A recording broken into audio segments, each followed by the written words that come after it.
Bienvenidos. Aloha. Welcome into TarTV. We're live from the Newport Beach Country Club. Alex Crawford, Brad Harold with you here for some Sunset League golf between Newport Harbor Sailors, Corona Del Mar Sea Kings, Huntington Beach Oilers, and the Edison Chargers. Brad, the first group's already teed off. I know the second group's getting ready. What's happening so far here today at the Country Club? First group teed off, yeah, real successful. A couple of guys down the fairway. One, Sam Thayer, a Harbor guy, right in the front bunker in one. It's a par 4, short one, so the longer hitters are going to be able to get there and on the green with their tee shots. Sam's right in front of the green. We'll see what happens from there. And it looks like our second group is teeing off, if I'm correct on that. It looked like Edison went first. Group 2, Edison. I think that's Tim Jung, if our scoreboard, leaderboard is correct. I believe that was Tim Jung teeing off here on this par 4 for Edison to open things up. And then this should be Edwin Lamb from Huntington Beach. Huntington Beach is the they're going to win the Sunset League this year. This match doesn't matter in the standings for the Sunset League. The standings have already been determined.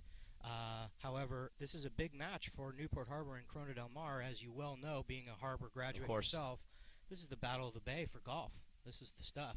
Tell me a little bit about the trajectory of the two programs, Newport and Corona Del Mar, this season overall. Is that a pretty healthy rivalry there between the Sailors and the Sea Kings on the 9 or 18 holes? Most definitely, most definitely. CDM, Harbor hosted their tournament a little bit earlier in the season, and the way that it's worked this year is every school plays all of the schools at the same time in a tournament, and when they're the home team, they play against CDM, Huntington, and and Edison at the same time. So at the end of the match, you're either 3-0, 2-1. You've got a couple of, depending on how well you fare against each of the teams. Harbor beat CDM when they played them at home. Now this is a CDM home match, and so we'll see what happens here.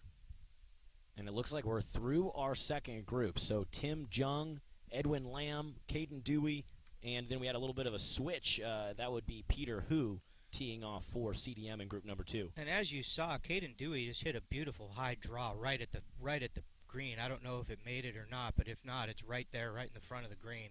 Should be an easy up and down for early opening birdie. So for all of our viewers who are tuned in on TarTV, obviously we don't have cameras at every hole. We have cameras at the first hole and the 9th hole. Just playing 9 today, correct? That's not correct. A full 18. Okay. That's correct. Well, that makes our job a little easier and makes for a little bit of a quicker match. But we'll have the first hole and the 9th hole for you on video, and then we'll try to give updates as often as we can throughout the 9 holes and let you know how everyone's doing because of the Golf Better app. I know we're partnering with them today to keep everyone updated on what's going down here at the Newport Beach Country Club.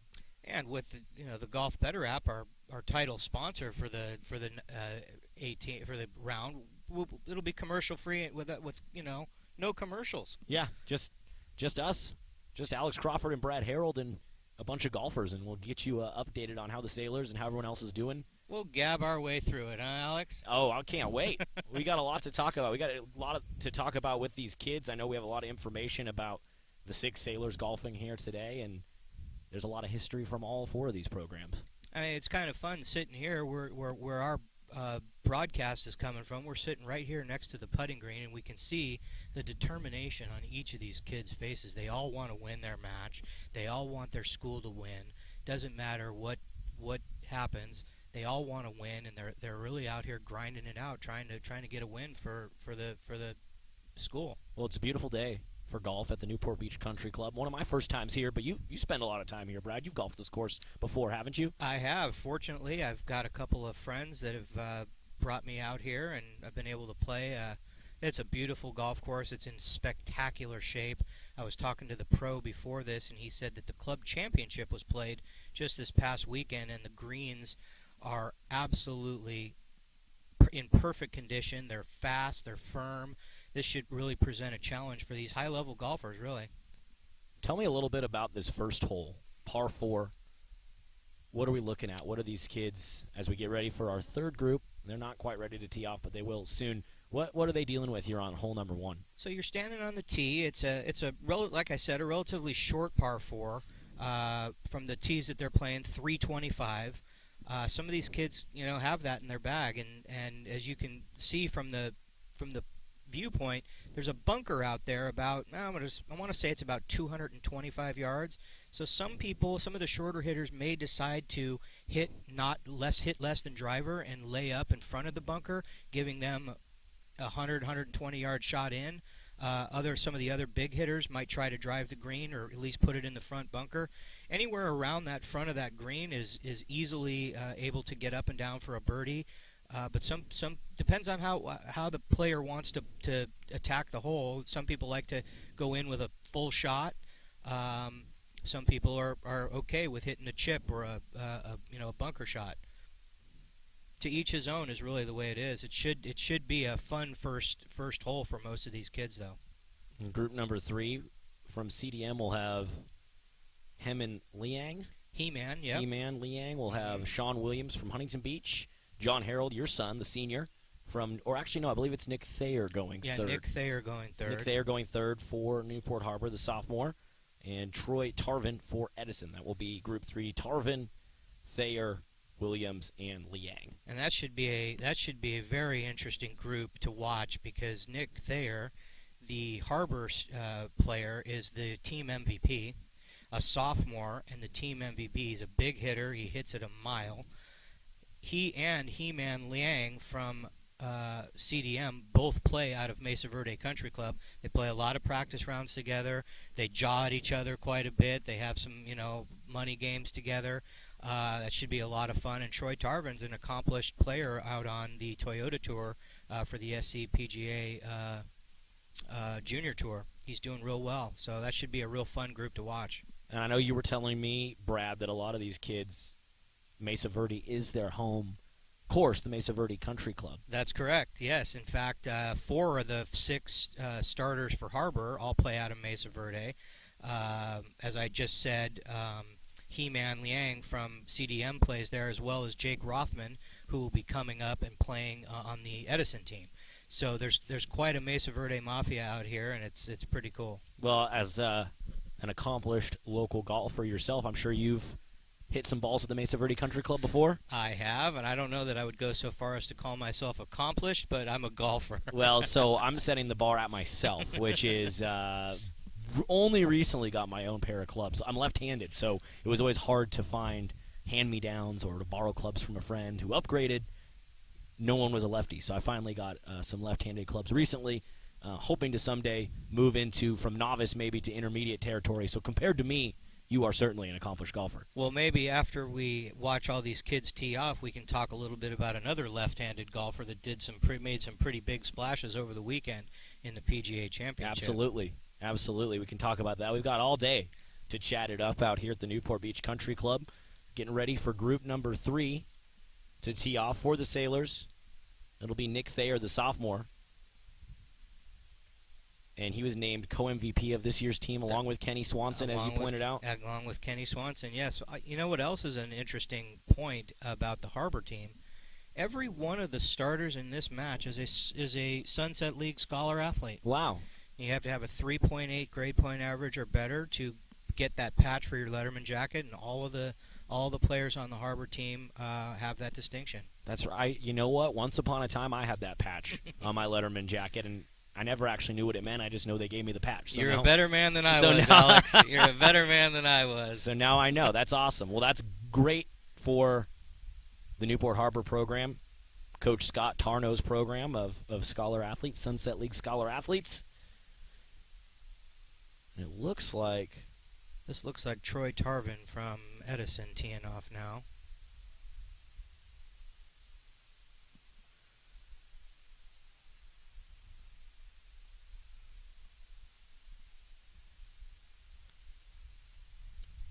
Troy Tarvin teeing off to start off group number 3.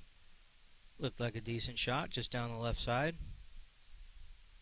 He doesn't look happy, but it looked like a pretty good one from here. And now walking up there, I believe that's Sean Williams. Must be Sean. Huntington Beach golfer number 3.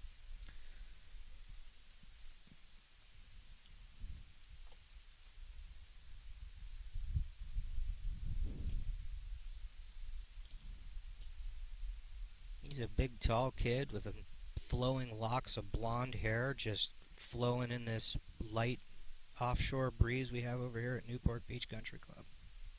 Always a nice breeze blowing through the Newport Beach Country Club. Ooh, that was a good one. Right down the middle. Should carry the bunker. So now we come to the Newport side.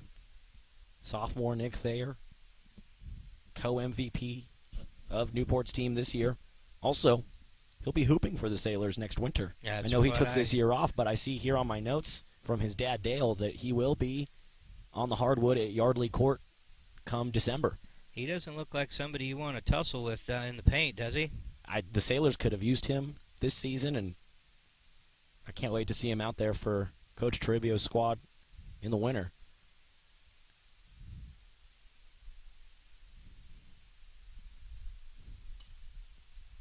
Oh, Nick hit a big high draw too, right at the middle of the, looks like at the middle of the green if it gets there. So a good start for Nick Thayer.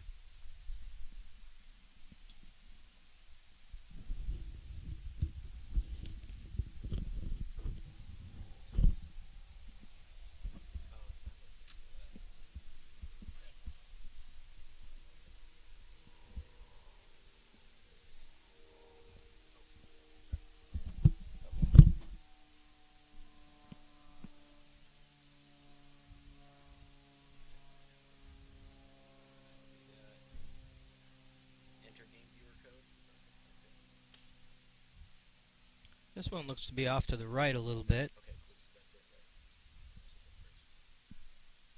From the CDM player. Which would have been Matt Niger. Matt Niger just hit it off to the right. So I believe we're getting dialed in with the Golf Better app. And we'll have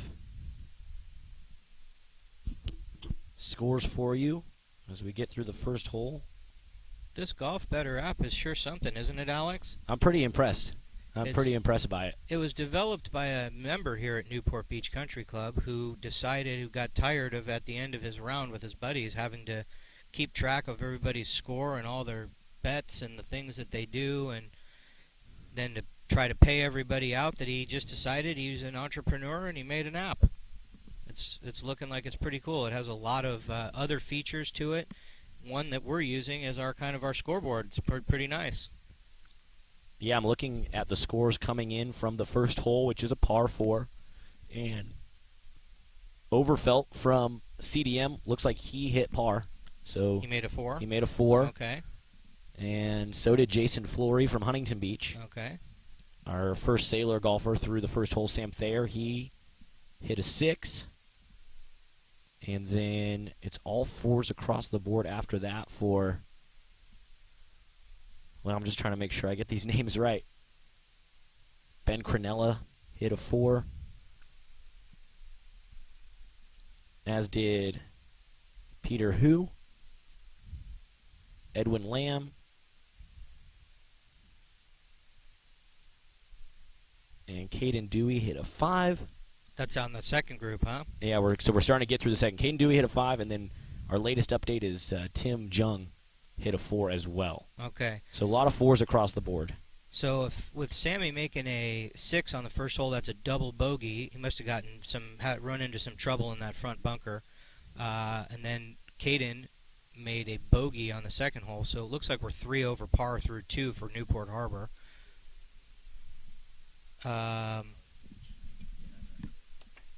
We're getting our Golf Better app dialed in. Shout out to Golf Better. I'm not a young man like Alex Crawford. I have to actually put on my glasses for this. Okay, here we go. Well, see, I brought my glasses, but I opted to go for the sunglasses to protect my retinas from those UV rays today. Gotcha. So I'll have to. It is sunny out here. It's beautiful. It's a beautiful day for golf. We should have wore tank tops. I've got a sweater vest, so I could just go straight sweater vest and turn it into a tank. I don't know if that's country club attire. I don't know if that follows country club appropriate. Yeah, I don't know if that follows the attire policy here, but we'll see. Okay, so it looks like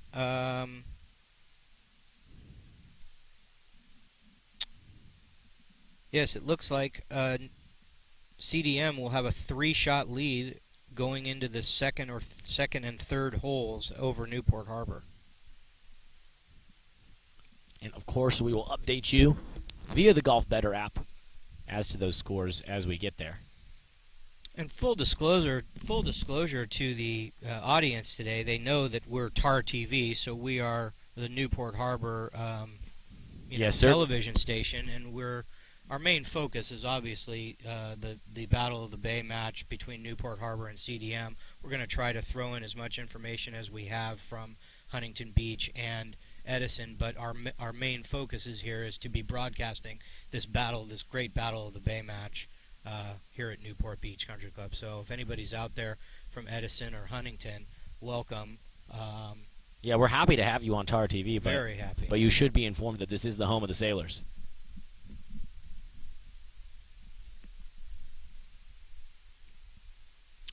All right, looks like Group 4 is coming up, huh, Alex? What do we got here? Group 4, so I believe that's Matt Niger from CDM, Yano Rivera from Huntington Beach, Kenny Swanson, the sophomore from Newport Harbor, and Jack Kruger from Edison, I believe will be our 4 golfers in Group 4 here at the Newport Beach Country Club. Okay. This is exciting stuff. I mean, the golf program is one of the programs that was able to have a season here during this crazy time of COVID, and we really feel fortunate to have that they've been able to have matches and be able to get out on the golf course and practice and play and have tournaments against each other. It's just a real bright spot at this of this COVID pandemic stuff we've been dealing with for the last year. It looks like the Sailors 9-3 on the season. It looks like they've been able to have a pretty full season this year. They have. They've played a lot of great matches. They've played a couple of tournaments. They won a tournament at Willowwick Golf Club with a school record, 5 under par total for the whole team. Wow. Which was a school record, which was just unbelievable. It was a shining performance by a young man who isn't playing in this tournament, Jordan Fay. He shot 4 under par on his own ball. So it was something else. So big shout out to Jordan Fay out there if he's watching. Great playing, buddy. And that's Jack Kruger getting set to tee off for the Edison Chargers to lead off group number 4.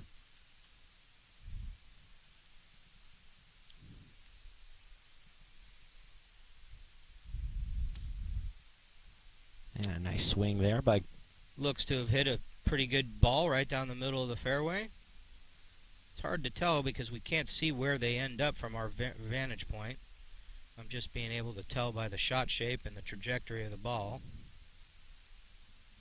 These kids are so stinking good, Alex. I can tell. I sit back here and I watch them. I just see these, long, straight little draws they're hitting, and it just makes me jealous. No, they look intimidating. And that's... There's another one. That was Matt Niger from Huntington Beach, our second golfer in Group 4.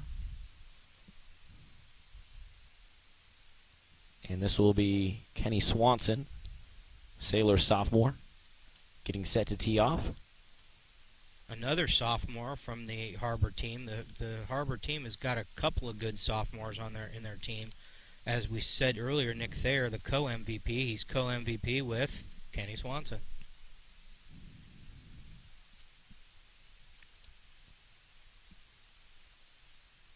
Kenny, just a sophomore,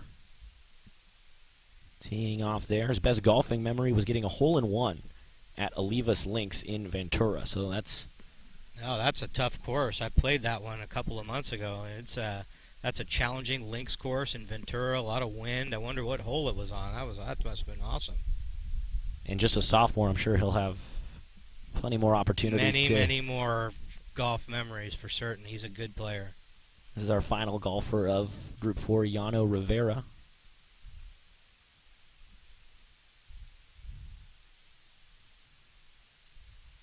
Or correction, I'm sorry, I think that was Matt Niger from Corona Del Mar to round out the group.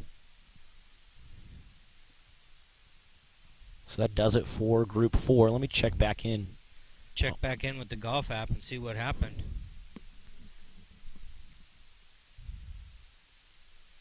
We're trying to do everything we can, ladies and gentlemen, out there watching us here on TarTV, and get you as much information as we can on the golf. And Alex and I are mainly just sitting here in the sun, enjoying ourselves, trying to have a nice little conversation and bring you as much information as we can. It's a great day for golf. Beautiful weather. Like you said, just the slightest of offshore breezes blowing through here on the bluff. And some great sunshine. I'm glad I put on my SPF 25. No kidding. I know. We're getting some reports in from Harbor Booster Club Chairman Jason Levin. Everything seems like it's going well. Glad to hear it. At some point, what we should do, Alex, is we should get the Golf Better app developer over here to maybe give us a few minutes and tell us a little bit more about the development and the production process of this fantastic app that we have. Yeah, I've been super impressed with this app so far. And we look here, we have some of the guys already through hole 2. So I'll update you on those scores. Calder Overfelt from CDM on hole 2, which is a par 4. He went 1 over. Long par 4, the second hole, uphill. Trouble all around on the tee shot. There's a big bunker out there on the left. Bunkers surrounded the front. Very difficult hole. So not surprising that somebody might make a bogey on that one. And it looks like Ben Cranella from Edison also hit a bogey out there, going 1 over, and then a pair of pars from Sam Thayer. So he hit a 4 on hole 2, and then the golfer right before him, Jason Flory, also hit a 4 on hole number 2. So that means that with Sam's a double bogey start, he got one back there on the third hole, on the third hole. So that's good. That's good to hear. And even though I do love this Golf Better app, I'm going to go old school and fill out my scorecard here just as a double backup. Helps the brain. Fantastic idea, Alex. Fantastic idea. That way we don't have to stare at our phones the whole time. But I do want to get the Golf Better app developer over here at some point to come and talk about his product, which is saving us really on this broadcast. If we didn't have it, I don't know. How would we know? We'd have to have people calling in the scores. And how would we know what was going on out there? We'd be flying blind. We'll see if we can get Graham McGee, the young man, to develop the app over here for an interview. Shortly for an interview. I think he's available right now.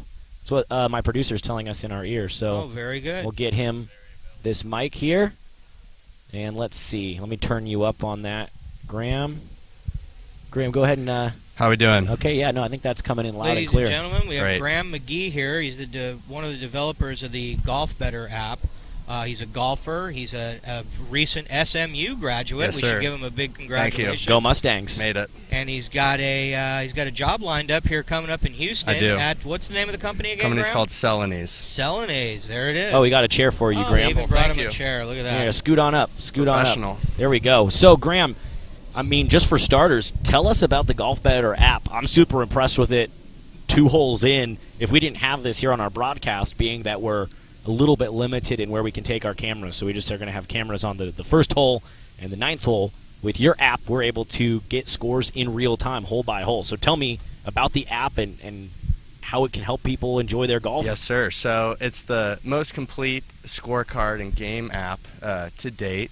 And so really one of our intended functionalities is for big groups like this where you have a bunch of people on different holes, but that doesn't mean that people don't want to be, knowing what's going on as a whole with the big game. So, this is Group 5 going out right now, and they'll be able to see what Group 1 is doing the entire time. So it's really just a scorecard app where you can see the entire game as a whole, but maybe more importantly, it can track an unlimited amount of bets while on the course as well. Obviously, you're not doing that today. Well, TarTV does not endorse gambling of any kind, Obviously Graham. not. I mean, this is a family show. And luckily, officially, we are not a gambling company. So very good. As we will but stay if clean. someone were so inclined to do something like that, they could do it. It is legal in states such as New Jersey. There so you I go. guess they can keep it there. But well, I do appreciate appreciate the pun with the golf better. When Jason Levin told me about it on the phone, I didn't connect the dots on the better. It's a nice pun. double meaning. So I yes. really do appreciate the wordsmithing there. And if you do find yourself gambling ever, it's a nice, handy tool. Very good. Now, how long did it take to develop the app, Graham? It took about, it was, back and forth with development teams over about 6 months to an 8-month period of real rough development, and then another few months to get it on the App Store, get it on Google Play, get it so that we have users and members testing the app. And, part of what we were really trying to do is figure out what games people want to play, what bets do people make while you're on the golf course. And obviously, one area of expansion that we're really looking at is tournaments like this, where we can say, hey, parents, you want to know how your sons are doing on the course right now, or even in bigger tournaments when there's a real interest on how people are doing, whether there's money on the line or not, can be a real benefit for spectators and players while they're going. And so that's really the intention for the real-time aspect within the app, which hopefully is benefiting the tournament today in your broadcast. Fantastic. We just had Jake Rothman tee off for Edison to start off Group 5, and then I believe that's the Huntington Beach golfer. That was the Huntington Is that Beach Dane player. Watkins, I believe, their 5th golfer? He just went. Yep. I can tell you in the app right now. Now coming up onto the tee is my son John Harold. He's sponsored by G4. He's got the new Gallivanter golf shoes on, and he just loves them. He's addicted to that golf brand. Any of you guys It's wear good G4? stuff. You like It's G4, good stuff, Graham? yeah. It's They good know what they're stuff, isn't doing. it? John's going to tee off.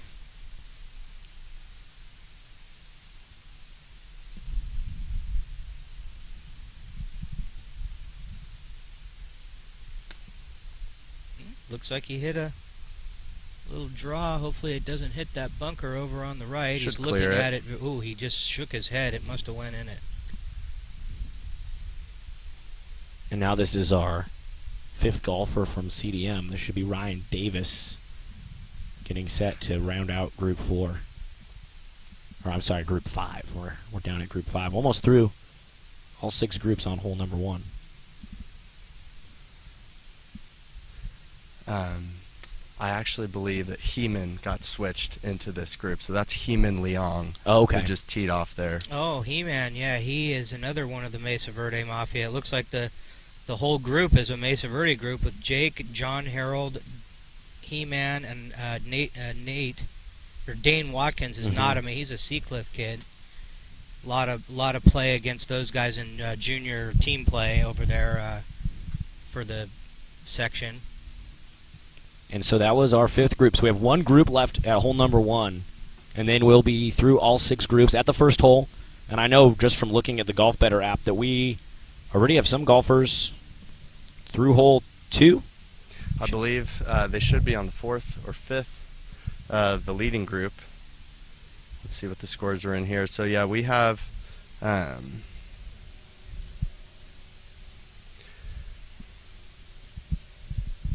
yeah, there we go. So we had a birdie on, or we had an, yeah, correct. We had Peter who got a birdie on the 2nd hole here. Oh, wow, got yeah. a 3 on the longer par 4. That's a good birdie. Sam Thayer in the 1st group, parring the 2nd, as well as Jason Flory. He did as well.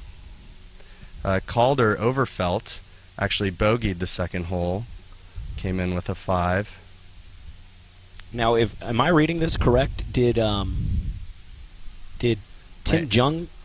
I am seeing. Can he an go eagle. 2 under? He I went am eagle seeing on an hole eagle 2? on Wow. hole 2. That's impressive. Oh, he must have hit one in from the fairway. He must have chipped one in. Wow. If you can get it up close, I guess that is an uphill lie. So it isn't too difficult. But yeah, knock it in the hole. Yeah. So I'm actually going to be following this 6th group right now. So we'll let you go. I will let you get to work, guys. But thank you so much. You're going to be giving us the updates on the group 6? I will. And, awesome. We'll keep you updated with the Golf Better app. Well, Graham we know McGee, that thank you very much. Thank you, guys. We appreciate it. It'll be accurate coming from the Golf Better developer. Thank you, Graham. What a great app. Golf Better. BETTOR. Golf Better. And it was great to chat with Graham. And it's always inspiring to hear how a vision came to life. And and the fun that now can be had. You can have more fun easier on the golf course thanks to the Golf Better app. The entrepreneurial spirit sure is something to be witnessed. Sure. It's really fun to see somebody have an idea, put it into play, produce it, make it, market it, sell it. I don't know if it's making money or if it was meant to or not, but I would assume if Graham's involved, it's got all the potential in the world. What a good kid. Well, I'm impressed thus far, and it's making our job easier here. And while we get set for the sixth group to tee off, I am going to start updating my manual scorecard just to keep track. Or maybe I can do it like this. Oh.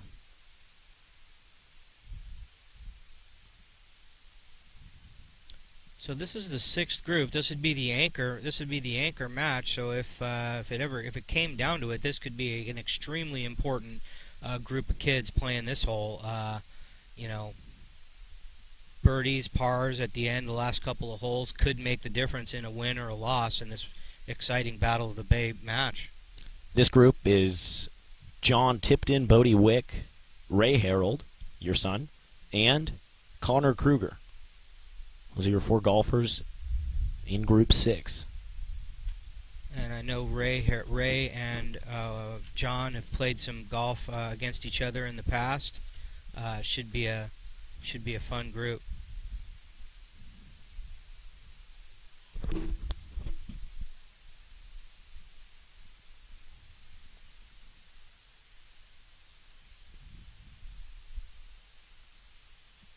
It's a little confusing if you're viewing. You might notice that the Newport Harbor and the CDM teams both have the same colors. They're I noticed the same that. Colors.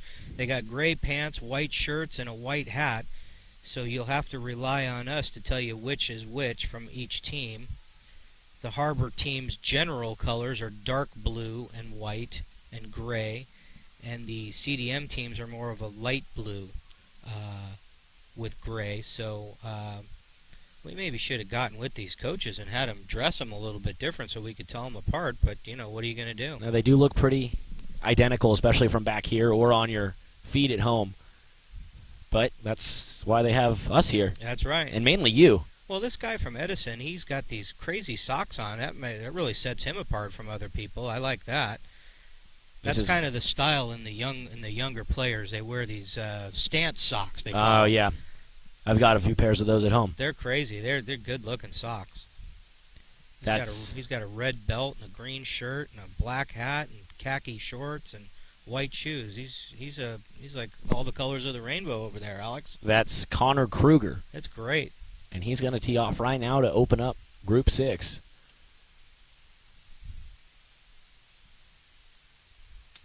Ooh. He hit a cut.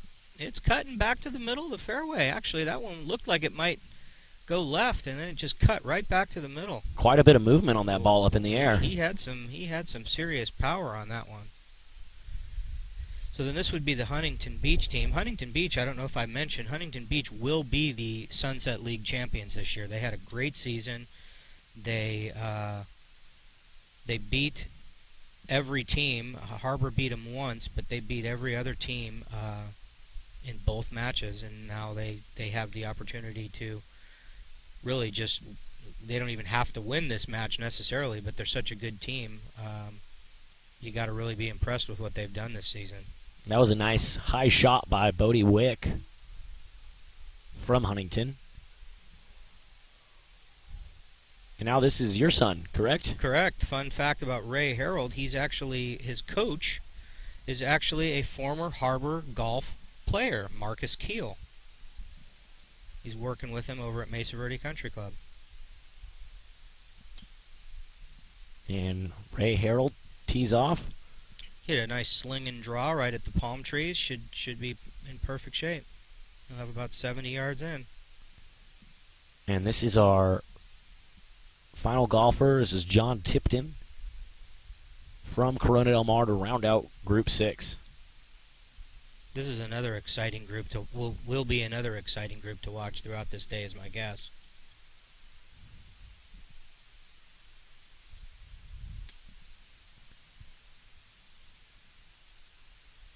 He didn't look happy, but it looked good from this point of view.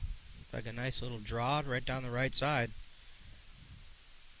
Not sure. Maybe it went in that bunker we can't really see from here. And so we are now officially all teed off. Everybody's out there. Everybody's out there. Now we just need to hear get the updates coming back from our roving reporters. We've got a couple of Harbor parents out there. Dale Thayer, whose boy is on the team. Boys are on the team. Well, yes. 2 sets of brothers on the team. Your sons right. and Dale right. Thayer's My sons. And the Thayer boys. 2 sets of brothers. Dale and his wife Michelle is out there reporting back. Danny Darrow, whose son's on the Harbor basketball team. You can probably speak to Levi's prowess on the court. I know you've been announcing a lot of those games. That's exciting. Yeah, we just wrapped up that season on Thursday in Los Alamitos. Tough year for the boys, 3-8, but they were in every game. Pretty much every game they were in up until the fourth quarter, even into the fourth quarter. Just somewhat of a rebuilding year, but Levi, impressive numbers, something around 17 points, 9 rebounds, 3.5 assists per game for him. So he had another good year coming off that Surf League co-MVP campaign. But his grandpa, Daniel Darrow, would always keep me. I'm no stranger to getting stats and info from him because he was the scorekeeper. He's the stat guy. So I love it. Oftentimes, especially at the road games, or only on the road games, I would sit next to him and Levi's dad in the stands, and I would just get the stats in real time from Grandpa Darrow. So That's appreciate fantastic. him being out here on this Monday afternoon and giving us more stats for golf. There you go. That's great. Yeah. And Levi, I hear he's headed off to Baylor University. That's right. Is that right? That's correct. Very good. All these seniors, this is their swan song. They're coming out. This is the last league match for all the senior players. He had Sam Thayer, Caden Dewey, and John Harold are all the senior members of this Harbor team. Sam's been the captain the last couple of years, and he's done a fantastic job. You hope that they can go out with some great memories. They've played a lot of golf together, and they've had a lot of fun on this team. And you just hope that they can go out and maybe get a win in the Battle of the Bay. It'd be exciting for them. Oh, absolutely. Well, you brought it up earlier. We're so happy that they got to have a golf season, and a pretty full one at that. But other sports like basketball and wrestling, those are 2 sports we really didn't think we'd get a season at all, or football. And so we got abbreviated seasons. Boys basketball just played 11 games. Newport Harbor football, they just played 6 games. Yeah. But we were just so happy to have the season. We didn't think we were going to get one at all. So from a sport like golf that's outdoors and pretty socially distant already. Exactly. It's built into the sport. Yeah. We're obviously happy to have it, and we expected to have it. But other sports like hoops, wrestling, football, a lot of worries that we weren't going to get them, and we did get seasons.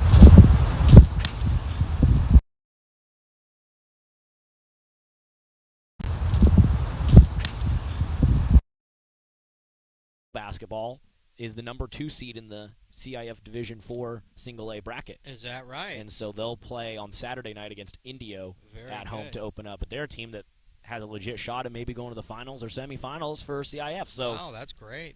Talk Very about, good. not just happy to be there anymore. Now you're wanting to come away with some hardware. Yeah, exactly. And the Harbor volleyball too. Yep, they open up. Harbor volleyball opens up tomorrow night against who do they play? Wednesday night against San Clemente. Wednesday night against San Clemente. And we should have that live streamed on TarTV. So very good, very good. It's exciting. I think I'll be at that game. Awesome. Yeah. Well, this is a week of firsts for me because this is our first golf live stream, my first golf live stream, and then Wednesday will be our first volleyball live stream, and then Friday we're live streaming the Sunset League Track and Field Finals from Davidson. Very good. So 3 new. You're a busy man. 3 Alex. new sports broadcasts this week. You're a busy man. I hope you're getting paid well. You know what? Getting enough to keep me doing it. There you go. Good. No, super thankful for this opportunity and getting to do all these sports is so fun. This year we opened up with field hockey, I think on March 10th. And so we did field hockey, we did boys and girls water polo, we did football, lacrosse, boys and girls basketball, wrestling, now golf, track, volleyball. I'm probably missing some in there. Baseball. We've done pretty much every sport. The only one we haven't been able to do is softball because the field is too far to run an Ethernet cable out there. I gotcha. And that's the one sport we haven't been able to do. I think we've done every other sport this season. So that's been fun for me as a broadcaster to get my feet wet in a variety of different athletic events. Yeah. Every one, really. It's like the Olympics out there. Yep. You got some pretty good chops there, Alex. I like it.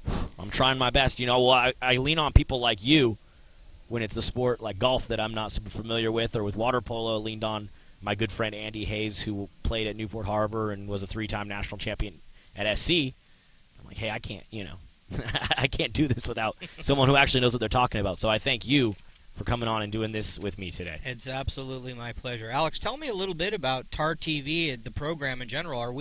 Is Newport Harbor the only high school in the area that has their own television station? Well, there are, because of COVID, a lot of schools have been or had been scrambling to figure out how to get live stream broadcasts up because of reduced attendance numbers at games. So we're not the only one, but I'm pretty confident in saying that we're the best. That we're the best one. But I would say that that's because we started working on this before COVID. Sean Bolton had the idea pre-COVID that he wanted to start live streaming our games. And we actually did our first live stream that week of, March 10th or March 9th, 2020. And we did a live stream. We live streamed boys lacrosse. We got it finally figured out, got all the tech dialed in. And then I think that next day, the whole world shut down. And so we waited. We had to wait almost, I believe it was 1 year to the day that we came back and sports were back. So because of that advantage, we were able to, I think, have a leg up on the competition and have a pretty robust live streaming network anchored by Newport Harbor teacher John Hoist. And I do the play-by-play, and then a lot of students do all the production. So it's pretty cool. Well, I myself would like to thank Sean Bolton. He was supposed to be doing my job today, and he had to be called away to something. And fortunately, I got my opportunity to sit here with you and watch and broadcast this game with you. This is very, very exciting. Yeah, this is awesome. And it's too bad Bolton couldn't come out here, but I do know he's got important things going on. Well, Sean would have been a good guy to do this too, as a former college golfer. Yes, and yes. He's actually filled in a couple of times as the golf coach when Coach Tarno couldn't participate. When he's out at one of the girls' golf events, Mr. Bolton will come and help coach the team. It's great. He's a great guy and a great golfer. And in just a minute here, we're going to have a clip for you. 118-yard sand wedge on hole number 2 for Nick Thayer. And we're going to have that clip coming up for you right now here. Apparently, Nick T stuffed one in there on the second hole. That's a good shot. 118 sand wedge to 2.5 feet. Well, let's run the clip. Let's see it.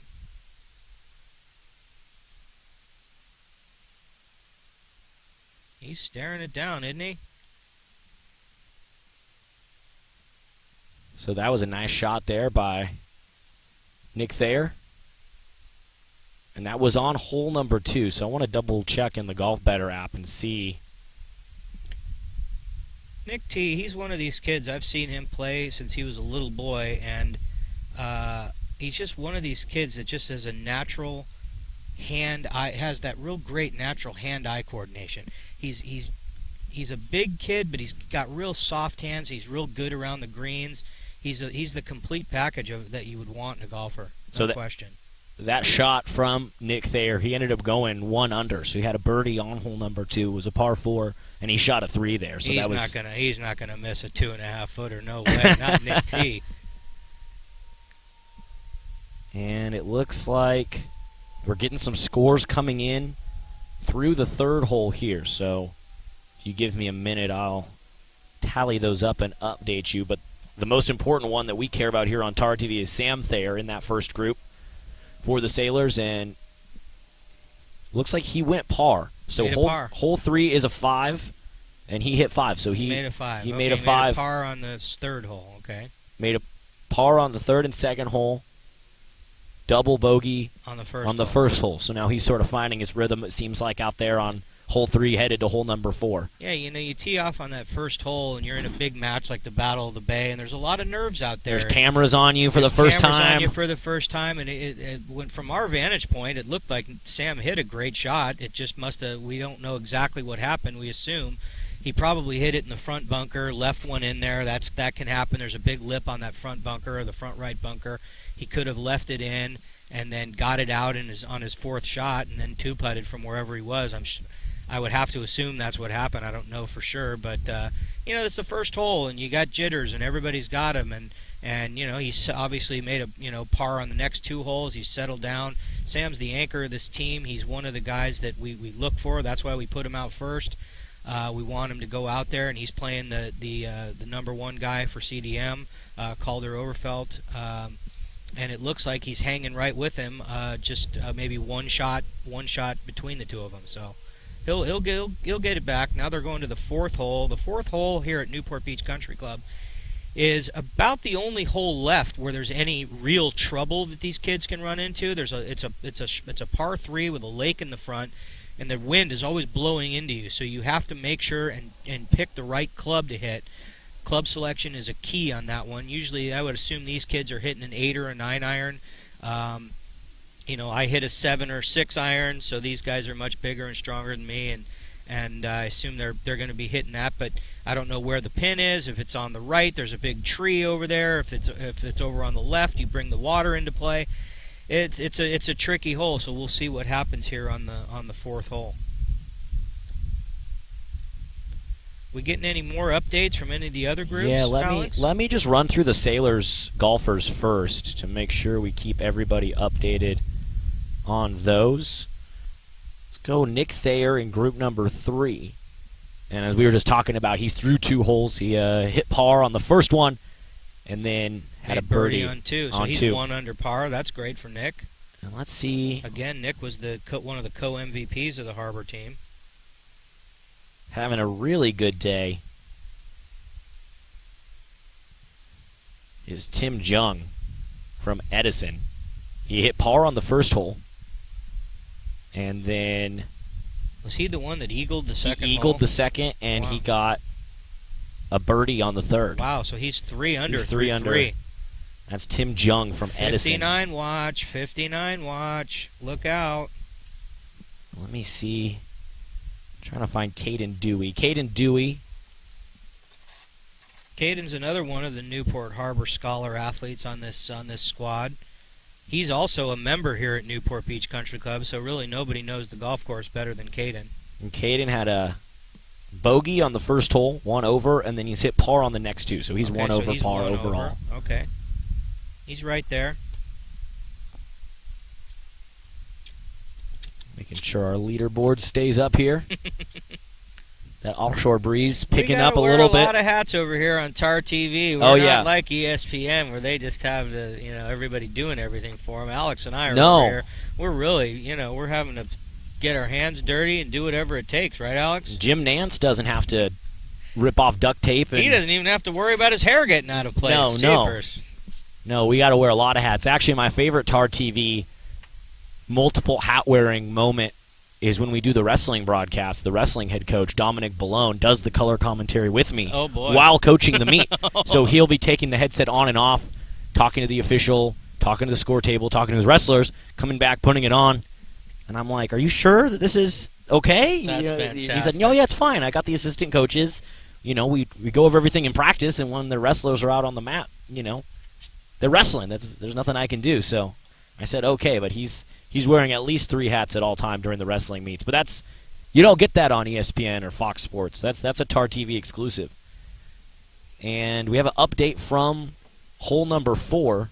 Sam Thayer on hole 4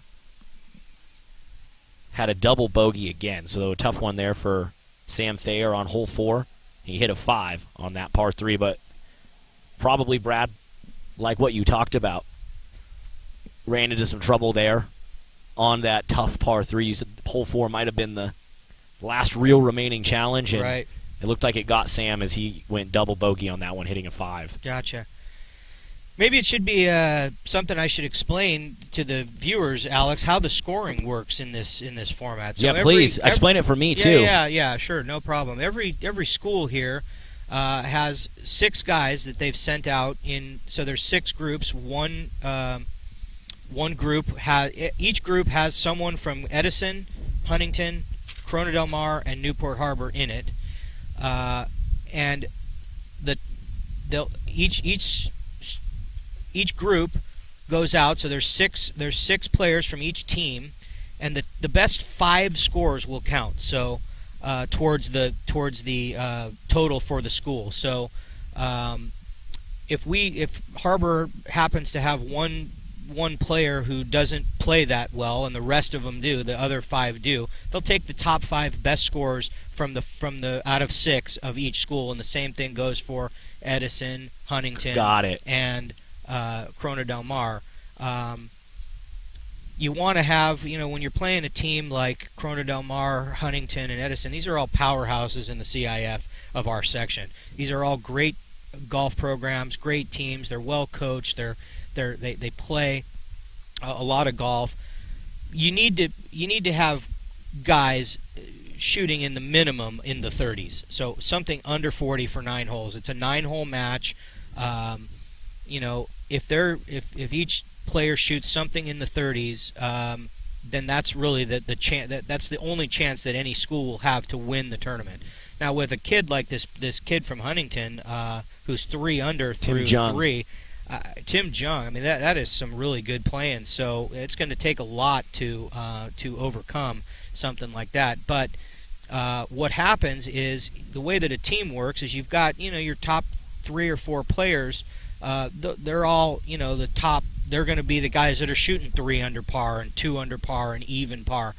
But then you've got your 4, 5, and 6 players. That's kind of where the match is won. If your 4, 5, and 6 players can shoot something in the 30s, you have a really good opportunity to win the match, because those 4, 5, and 6 players from other schools might shoot over that, and then you can over 40, and you can make up the difference if the back end of your team can shoot a little bit of a lower score than normal.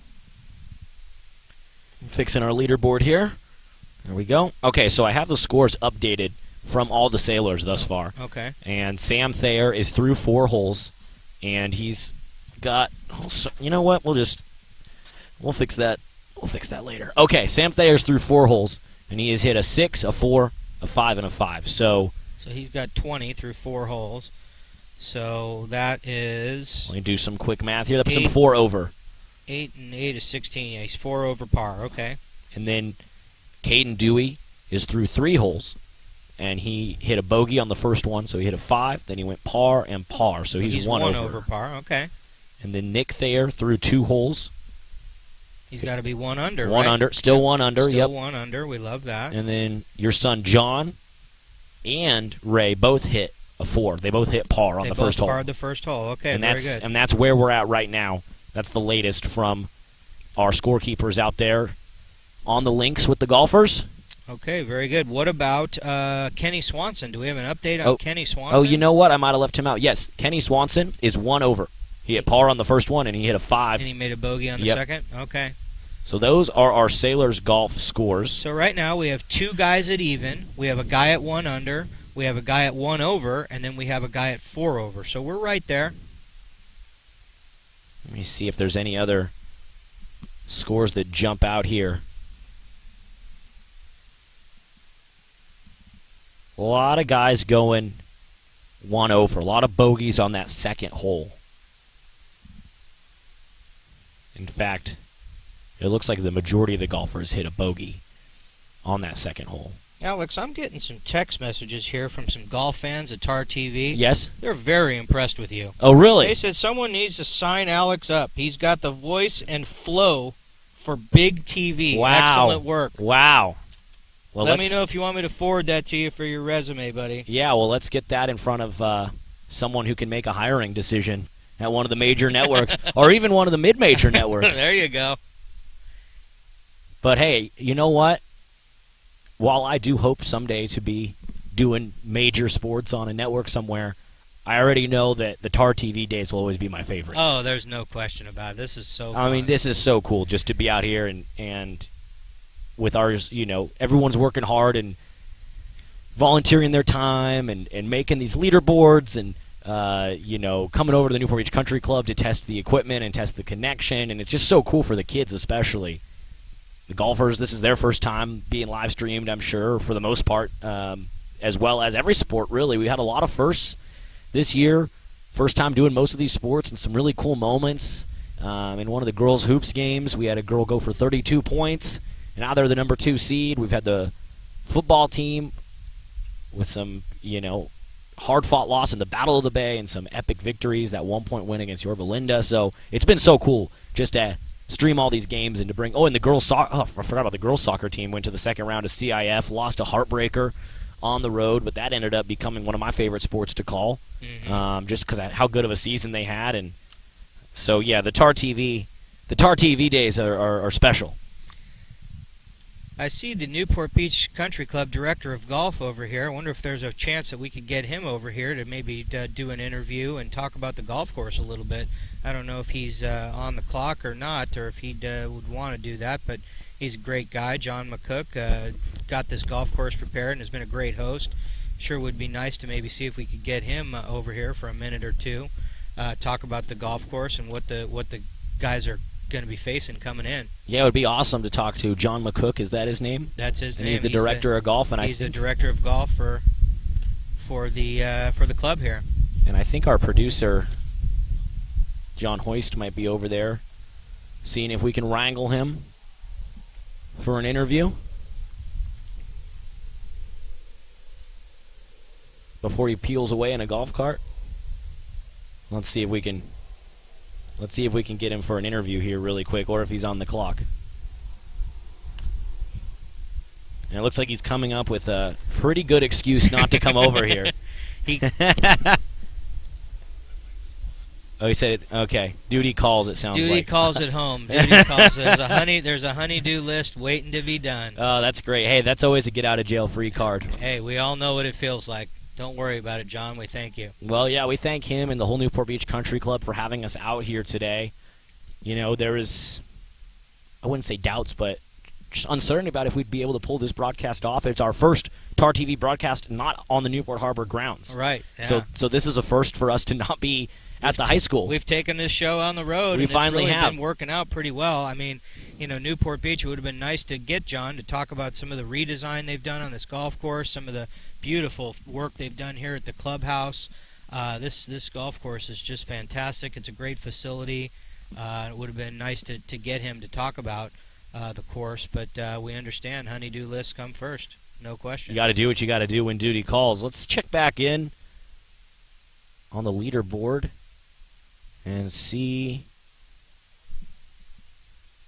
Looks like Tim Jung still 3 under par. Still 3 under through 3 holes.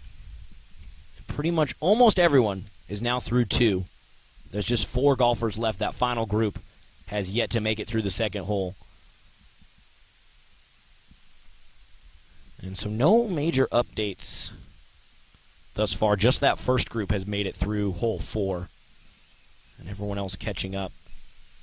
Alex, weren't you talking something about the girls, Harbor girls soccer team? Mm-hmm. Yes, they had an awesome season. They went to the second round of CIF. They lost a heartbreaker to Pacifica Garden Grove. Could have won that game. Wish they would have, but it was a really fun season. I don't know off the top of my head, I don't remember their exact record. It was something like 11-3-3 or something, double-digit wins for them, and that's 3 straight trips to the postseason for Coach Justin Schroeder's squad. They lost in the first round last year. They went to the quarterfinals the year before. A lot of young talent on that team.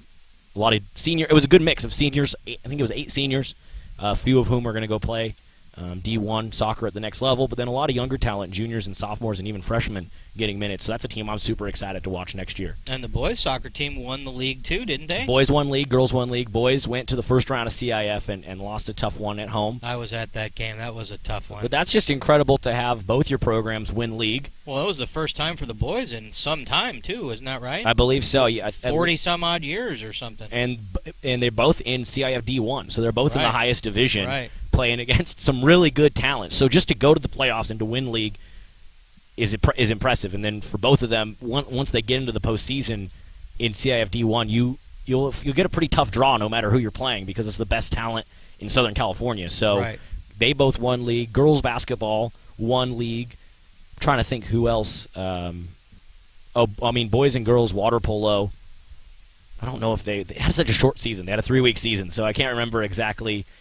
I think boys did not win league, but they did beat Harvard Westlake, which was big because Harvard Westlake has beat them in the previous 2 CIF Southern Section D1 title game. Gotcha. So they've lost in 2 title games to Harvard Westlake. So they beat them in the regular season, And I think both the boys and girls teams are gearing up for another deep postseason run when polo season starts back up. And we know at Newport Harbor, we're a polo and volleyball school more than anything. That's right. So, you hear all about the Harbor volleyball and water polo programs, and they're fantastic, which is why it's really cool to be able to be doing something like golf and being able to do girls soccer and, you know, spread our wings a little bit and broadcast and provide some, you know, promotion to some of these other sports where there's so many kids that work hard and practice and they play and their coaches work hard and their teachers, and it's just a fantastic opportunity to give some of these other sports some publicity. Oh, totally. I mean, wrestling's included in that. I don't think wrestling ever expected to be the cornerstone of the live stream,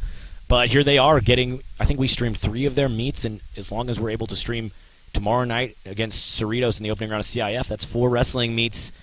That's 4 more than we've ever streamed before, and so that's cool. And honestly, we're not even able to do as much as I wish we could do. Like, I wish we could do every single sport, and I wish we could make sure those sports know how much we love them. You know, how like you said, there's so much hard work that gets put in, and then there's JV kids that don't ever play varsity, and they're the cornerstone. They're crucial. Right. You got to have those 4-year JV players in order to have a successful program.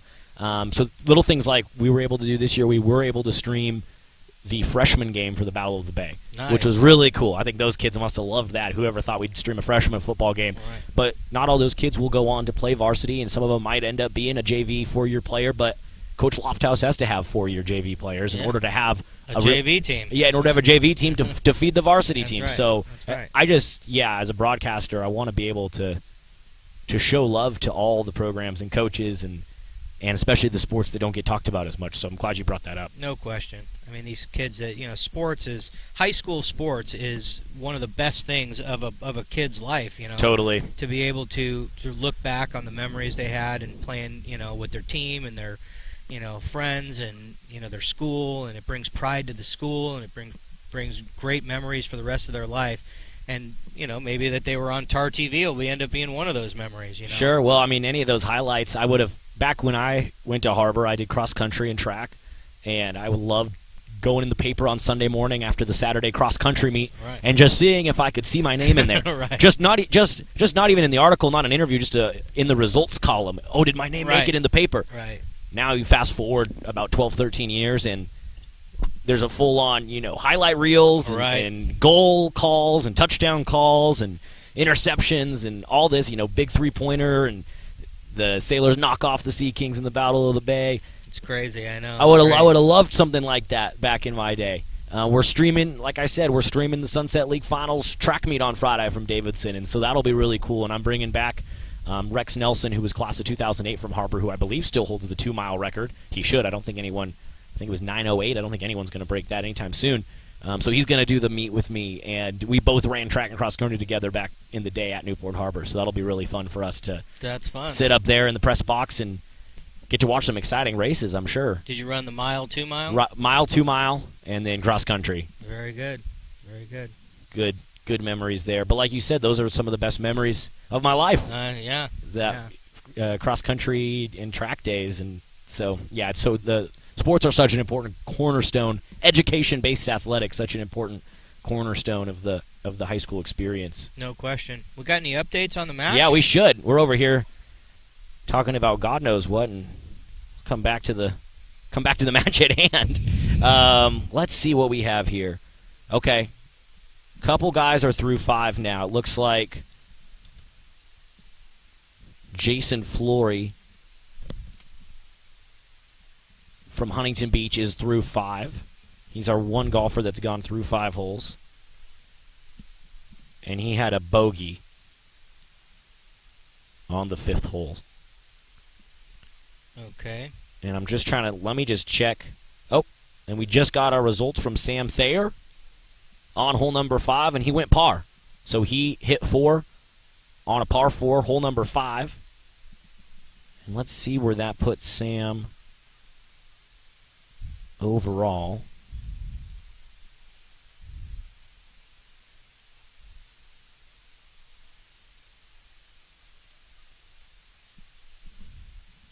And he's still 4 over. Sam Thayer still 4 over on the afternoon through 5 holes. Let's go over to Nick Thayer. And Nick went par on the third hole. So he's still 1 under par. Yep, still 1 under par on the day. Coming up to that tough par 3 fourth hole. And let's take a look. Hey, your boys, John Harold, par on the second hole, so he's still so he's even. even par. That's good. So we've got a 1 under, an even, and a +4 so far. And then Ray Harold, your other son, he went par on hole number 2, so he's also even on the day. Okay. And Kenny Swanson? Let me find Mr. Swanson on here. Remember, TarTV fans, we're out here broadcasting, and mainly our main focus is the Battle of the Bay match versus Harbor and CDM. So if we're not mentioning too much about what's going on with the league champion Huntington Beach team or the Edison Chargers, that's why we are definite Newport Harbor homers over here. And we don't hide it. You know what I'll do after this is I will tally up the CDM scores as well, so we can give a little update that on Battle what of the the score Bay is. Yeah. Kenny Swanson still just threw 2 holes. Okay. And he is 1 over. 1 over. Okay. And then let me check on Caden Dewey as well. And Caden Dewey's now through 4 holes, and he went par on that tough 4th hole. Oh, beautiful. Very good. So that's big for him, and he looks to be just 1 over. So we have we have 2 1-overs, 2 evens, and a +4. Is that correct? That's correct. Yeah. Okay, and then we're looking for Caden Dewey. You mentioned. Okay, very good. And we're right there. Now we need to know what the CDM guys are doing and see where we are in relation to for our Battle of the Bay matchup. And if you give me just a minute to do some math, I will tally up the CDM scores.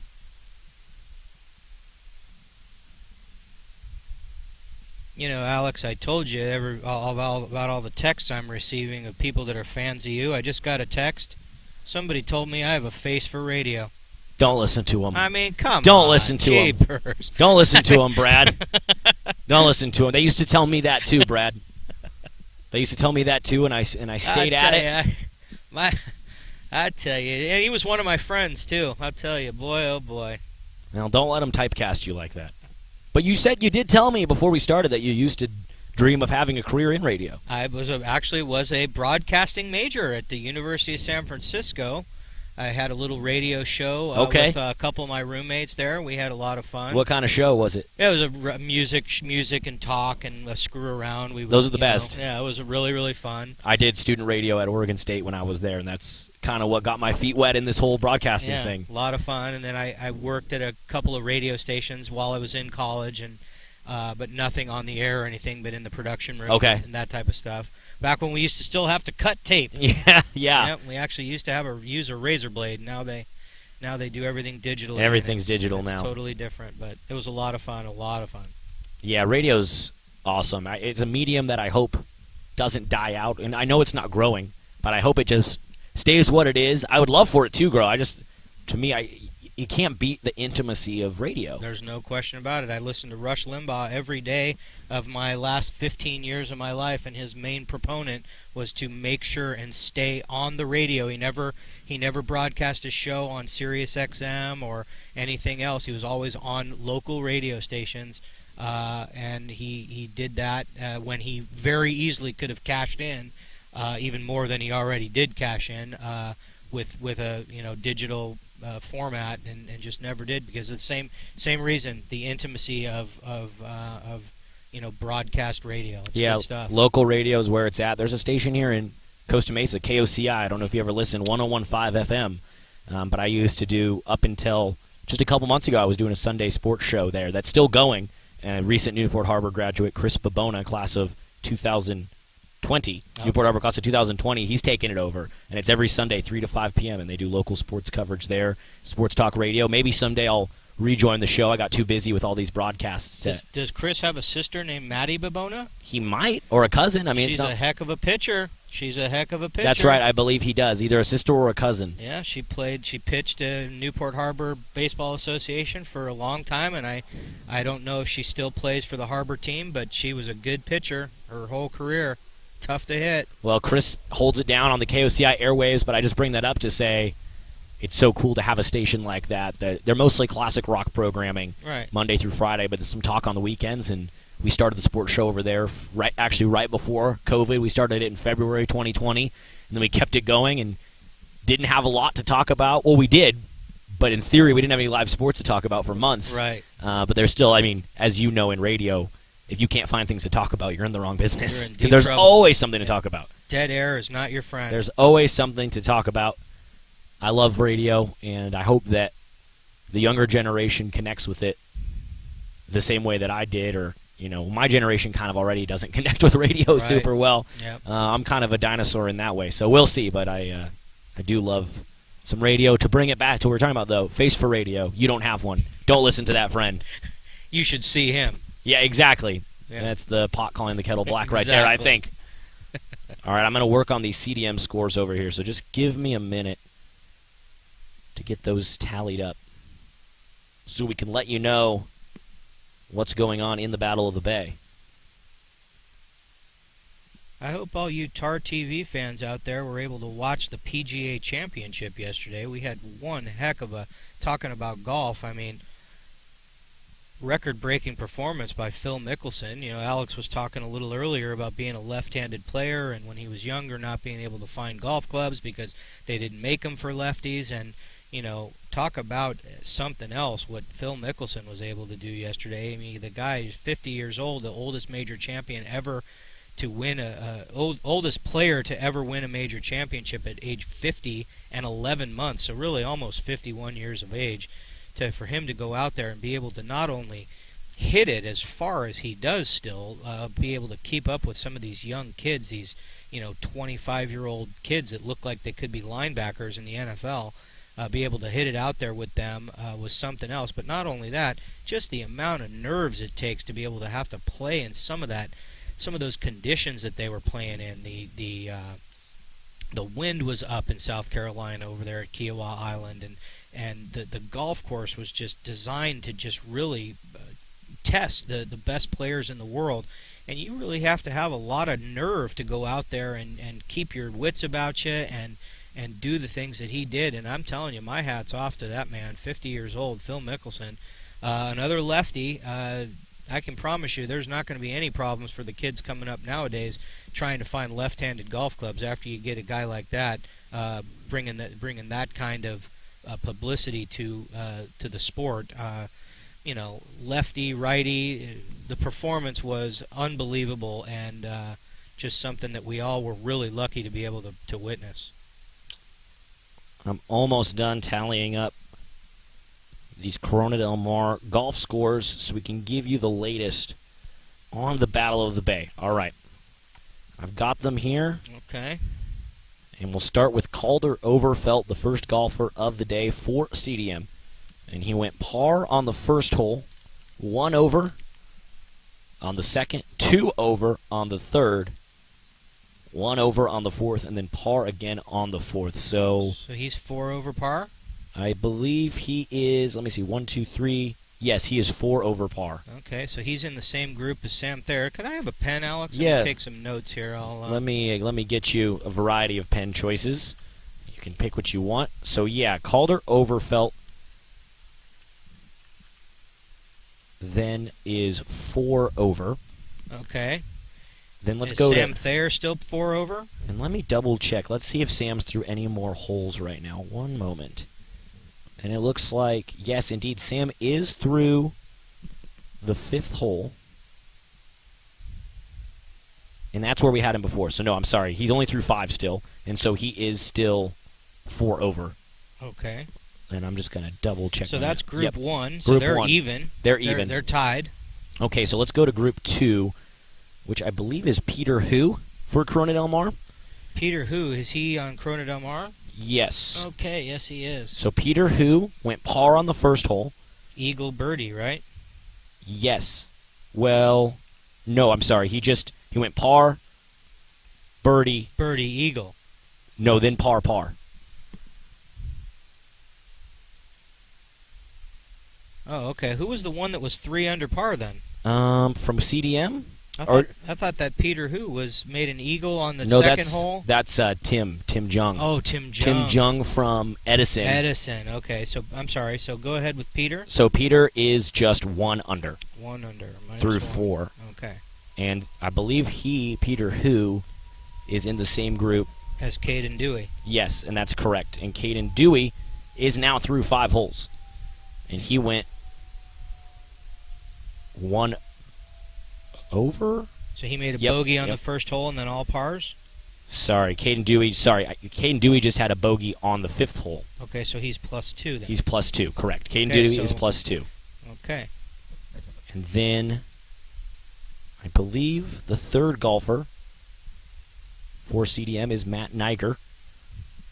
And he's through 4 holes. And he is even. He hit even par. Par on the first one. Bogey on the second. Birdie on the third. And par on the fourth. So he's even. Even par. Very good. Okay, and then he's in the same group. With Nick Thayer, right? With Nick Thayer. And he's also now through 4 holes. Update there. And Nick Thayer is still 1 under. 1 under. So he went par on that tough par 3, 4th hole. Mm-hmm. Very good. Okay. So he's still 1 under. And that brings us down from the Corona Del Mar side, I believe, to Ryan Davis. And he's just through 3 holes. And he is even. Ryan Davis is even. Because he bogeyed the 2nd hole, but birdied the 3rd. So he's even through 3. Okay, and he's playing against Kenny Swanson for Harbor? Correct. Is that right? And Kenny Swanson is now through 3. And Kenny Swanson is 2 over. He's +2. He just got through hole number 3, and he bogeyed that. Okay. So that takes us down to He-Man Liang for CDM. And he just went through the 3rd hole. And He-Man is 1 under. He went par on the 1st and 3rd.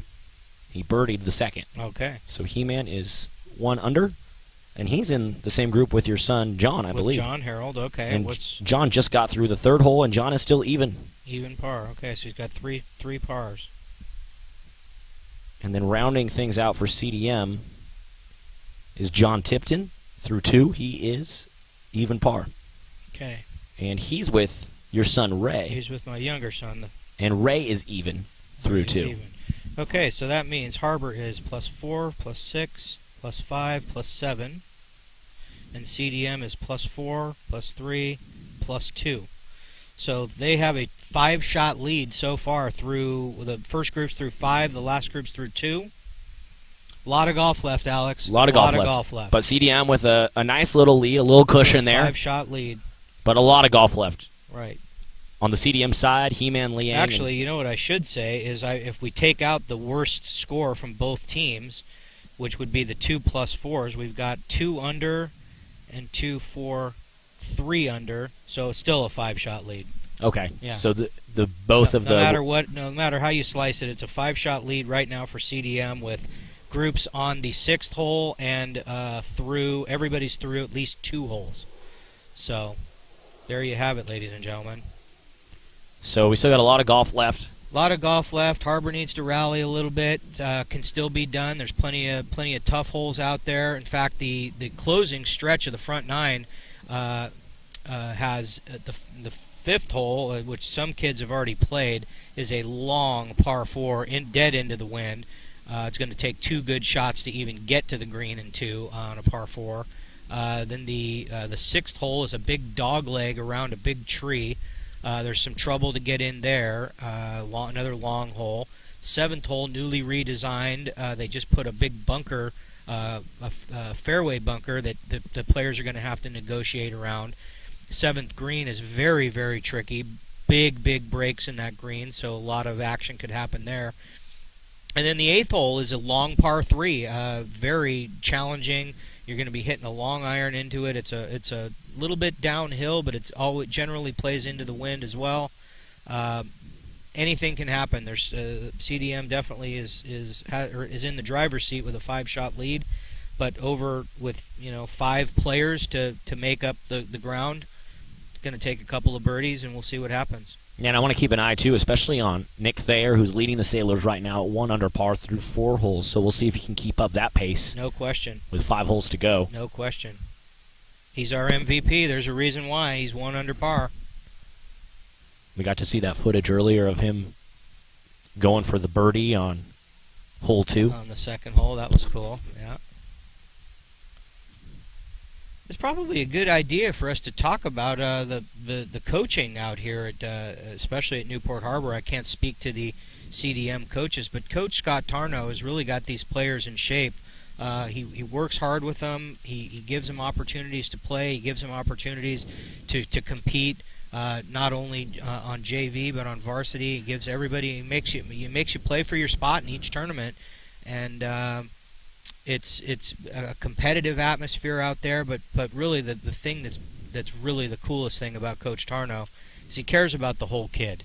You know, he's always checking up on their grades and making sure they're doing their homework and making sure that they're, you know, having good relationships with their teachers, and he's, you know, gives them pep talks about anything from being nice to their parents, which I certainly appreciate, and, you know, how to manage their finances, to all kinds of different things, life skills, not just golf, which as a parent I certainly appreciate.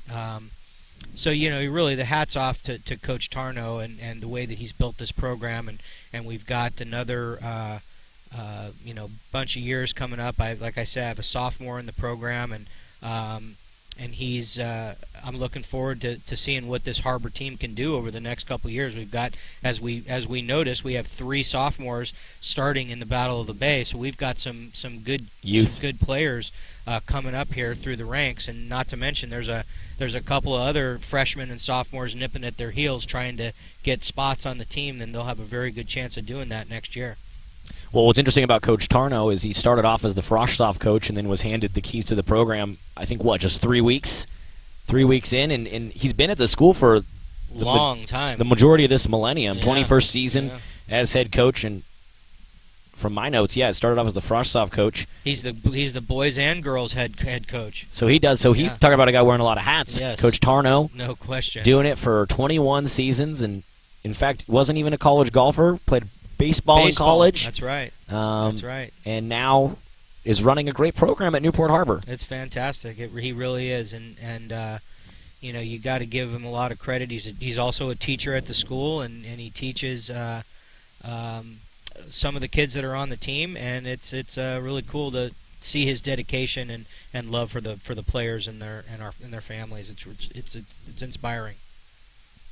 And I'm going to go back and check on our scores, see if we have anything new coming through for the Sailors or the Sea Kings.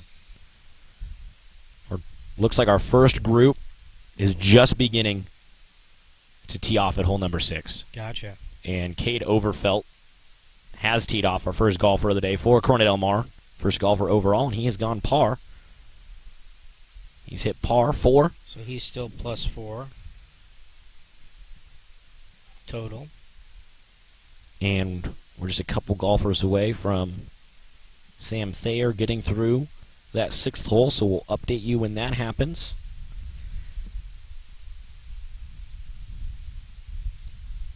And Peter Hu for Corona Del Mar, their number 2 golfer, he's now through hole number 5, and he went par on that 5th hole. He's still 1 under. Moving down to Matt Niger for Corona Del Mar, still just through 4. Ryan Davis still just through 3.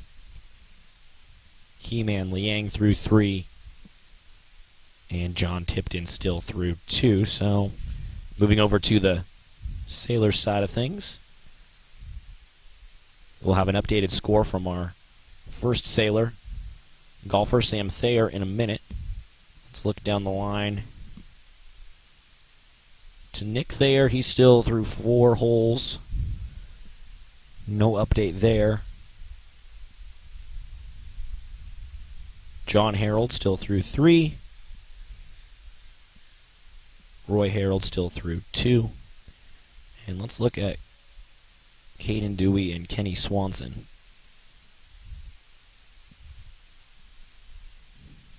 No updates for Dewey. And no updates for Swanson. So nothing really to report on that check-in. It's funny, Alex, I heard you giving an update for Ray Harold. You called him Roy Harold on accident, and it's a funny story. When he played baseball as a young kid, came from the baseball program this year. We were playing in a baseball tournament out one of these all-star tournaments or whatever it was, and they had a PA announcer, and when the coach turned in his name as who he was, and he misread it and called him Roy Harold.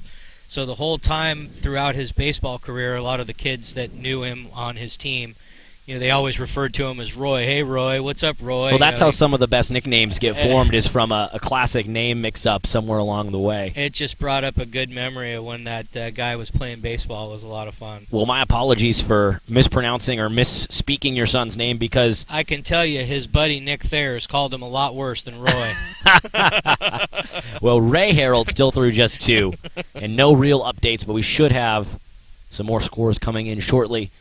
And at some point, we may commandeer the laptop and maybe put some scores in the chat. I actually think I can log in on my laptop and do that and put them in the chat so that they can live there. Oh, yeah, and go people ahead. can see that. So I'll do that just to help. Why don't you do that, and I'll see if I can come up with some other stuff to talk about here. I'll just talk to the fans out there and let you guys know how exciting it is to be here. And I mean, really, just to describe what it looks like out here at Newport Beach Country Club, it's as you know, you can see the sun shining on our faces. It's warm. There's almost no wind out here. I mean, you couldn't ask for a better day. I mean, I don't know what the people that live in Wisconsin are doing right now, but to live in Newport Beach, I mean, talk about being grateful to be able to live in a place like this. I mean, it is unbelievable how nice it is out here, and the sun is shining, and we've got a lot of fans out there. I'd like to I'll give a couple of shout outs. How's that, Alex? Is that all right? I think the fans certainly deserve some shout-outs, and we got to let them know how much we appreciate them tuning in and watching. No question. I mean, we got Dan Kelly out there, out in Bayview Estates out there in Newport. We had Aaron Bartz has been texting us in. He's another big fan of the program, big fan of TarTV. We've actually got a CDM parent sending us text. I don't know if I should mention his name, but he's sending us some love out there from Corona on the Corona Del Mar side. Well, that's good. That's good to know. Yeah, Casey Hoke, and he's one of the other parents. A fan of yours, Alex, is his wife Tisha, who they're big on the Harbor soccer team. Tish Hoke. Oh, yes, of course. Of course. Yes. Yeah. Coach Hoke gave me a ride back from the game last week or 2 weeks ago. So. Yeah. Shout out to them. We appreciate that. Thank you. They're a couple of grid athletes themselves in their own right. You probably know Tish. Oh, yeah, an Olympic champion, and she played on. She's a 99er on the World Cup team. I mean, you want to talk about an athlete? I mean, that's something else there. So shout out to the Hoke family. I felt. Well, I was in. I was a little bit starstruck talking to Coach Hoke, because before the first girls soccer game that we live streamed back, I guess it would have been in March, against San Clemente. Well, I had never done soccer at all, or girls soccer, boys, whatever. And so I went and I watched that 99 World Cup final, USA versus China from the Rose Bowl. I watched that just to listen to the broadcasters and to sort of get excited about the sport. And then I found out that she played on that team. Exactly. What an epic moment that was in sports history. Yep. So when she gave me a ride home the other day, hopefully I didn't show it, but I was a little bit starstruck. They're great Americans, too, those two. I'll tell you. I mean, Olympic champions, and, they're just great Americans, and it's great to have them as fans of TarTV. Oh, yeah, it's great. Who else do we got out there? Oh, the Reed family. The Reeds, Jeff Reed. Both of his boys play on the volleyball team that's coming in tomorrow, taking on San Clemente in the first round of the playoffs. He's that'll be fun. Big fan of TarTV, and that'll both be fun. He and his wife Shelley are Harbor graduates. Well, I believe it was because of Mr. Reed pushing the envelope, saying let's get this live streamed. Let's get this volleyball match live streamed. We hadn't done volleyball, so because of him getting in my ear about it, we're going to live stream the volleyball game Wednesday night, 6 o'clock from Harbor. So fantastic! Everybody's behind TarTV. We really need to. We should be broadcasting all sports on TarTV. Oh, yeah. I think everything. Yeah. Well, we've done a lot this year. I think I was doing the math the other day, and I think I averaged around 17 broadcasts a month for the last 3 months. Of course, things are condensed because of COVID, so we had a lot of funny overlapping seasons, and we had guys like Luke Barnes coming in straight from a lacrosse game and then suiting up and going out in the hardwood for the basketball team, and some things like that are unique. The same with Jake Reed. He would play a basketball game and then go play a volleyball game in the same day. And you probably won't have that again, but it was fun to have those special moments, and it's been fun to do that many broadcasts. And I know in the fall things will be a little bit more spaced out, but I'm already getting excited about football season in September. Can't wait to see what the Sailors do. They might have a top 10 team in the county going in right now. I think they're right now ranked somewhere around 15 or 14 in the county, but that's great. Coach Lofthouse has really been doing some work. Oh, for sure. Well, we've got some special young players, obviously graduating, some cornerstone, some keystone seniors, but there's really some good young talent. Josiah Lamarque and Cashton Henjum, and then Nick Kim, the junior. Carson Diavolos going to be a junior. Nick Kim will be a senior. So some young talent on the team that I'm really excited. Cashton Henjum especially, he should be first team All-County next year. He had a pretty historic sophomore year this year, so I'm excited to see what kind of numbers he can put up. And then I guess I'm trying to think what other fall sports. They all got lumped together, so my brain's a little scrambled. But we'll have boys water polo in the fall too. And that's another team that looks to have a deep postseason run. So I can't wait. And I don't know what girls sport we'll start with in the fall as well. But we'll have some good broadcasts teed up for just a few months away. I love it. Well, if you ever need anybody to sit in on the golf broadcast again, I'll make sure you have my number. I'll do it anytime. I love it. Well, you've earned yourself a spot on the TarTV roster. I love it. And let me tell you, there's been some people that have done games with me that I've not invited back. So the bar is low, but it's not that low. It's not that low. So you even earned that one. take a guy with a face for radio, huh, Alex? I'm going to log on. I'm going to get on the TarTV chat here and give some score updates in the chat so that people can just have those on their page. Make sure you go to the chat, ladies and gentlemen, and look at the scores that are coming through. Alex is working hard over there. Anybody else? Any other shout-outs we need to give? I think we should probably give a shout-out to the Booster Club. Oh yeah, they were very instrumental in getting us on the air today. Jason Levin, the president of the Booster Club, that's fantastic, and we're happy to see that. And what else? Who else is out there? Is there anything else that needs to be talked about? The Golf Better app, we've really went through that. That's good. We talked about how beautiful the golf course is and what a great program Scott Tarno's gone for. Just giving a little recap here, folks. Well, that's a good segue, bringing up the Golf Better app. I'm going to log into the app right now and double-check these scores one more time before I put them into the chat. Okay. And so Kate Calder-Overfelt is through 6, which is where he had him. But let's see if Sam Thayer's score. Ooh, Sam Thayer with the birdie. I love it. Atta boy, Sammy. On the 6th hole, so he goes to +3. Working his way out of that little hole he dug himself in, goes from +4 to +3. Sam Thayer. That's the kind of a player he is. He's just one. He'll stay in it. He'll keep grinding till the end, and that's what the captain does. He never gives up. You gotta love it. And Peter, who is now through 6, and looks like he went double bogey. Yeah, he shot a 6th on that 6th hole. Okay, so he goes to +1. So that's a 3-shot. What about Calder-Overfelt? Is he still 4 over? He's still 4 over, yes. Okay.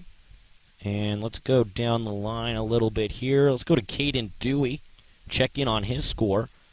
And Dewey goes bogey on the 6th hole. So he hits a 5 on 6. So he's +3? I believe, yes, he's +3, Caden Dewey. Okay, what about Nick Thayer?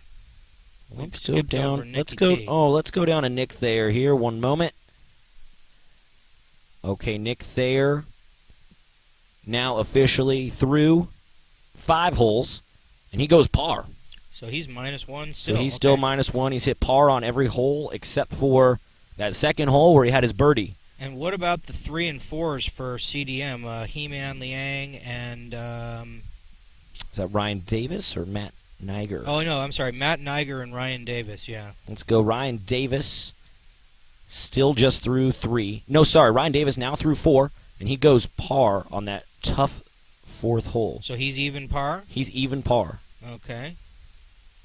He is, no, Ryan Davis is even. Yes, I'm sorry. He went 1 over on a hole, went 1 under on another hole. So he's even. And then number 4 was Matt Niger? Let's check in with Matt Niger. Matt Niger now through 5 holes. And he goes par on that 5th hole, which puts him still even par. Still even par. Yeah, okay. Still even par. Okay, so now we got the anchors, the Herald boys, and against the 5 and 6 of CDM.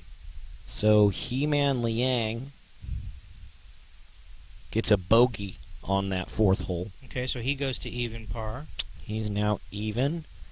And then that just leaves, I believe, John Tipton from the CDM side. And right. Tipton goes bogey on the 3rd hole. So he's +1? He's +1. Okay, and then what about the Herald boys?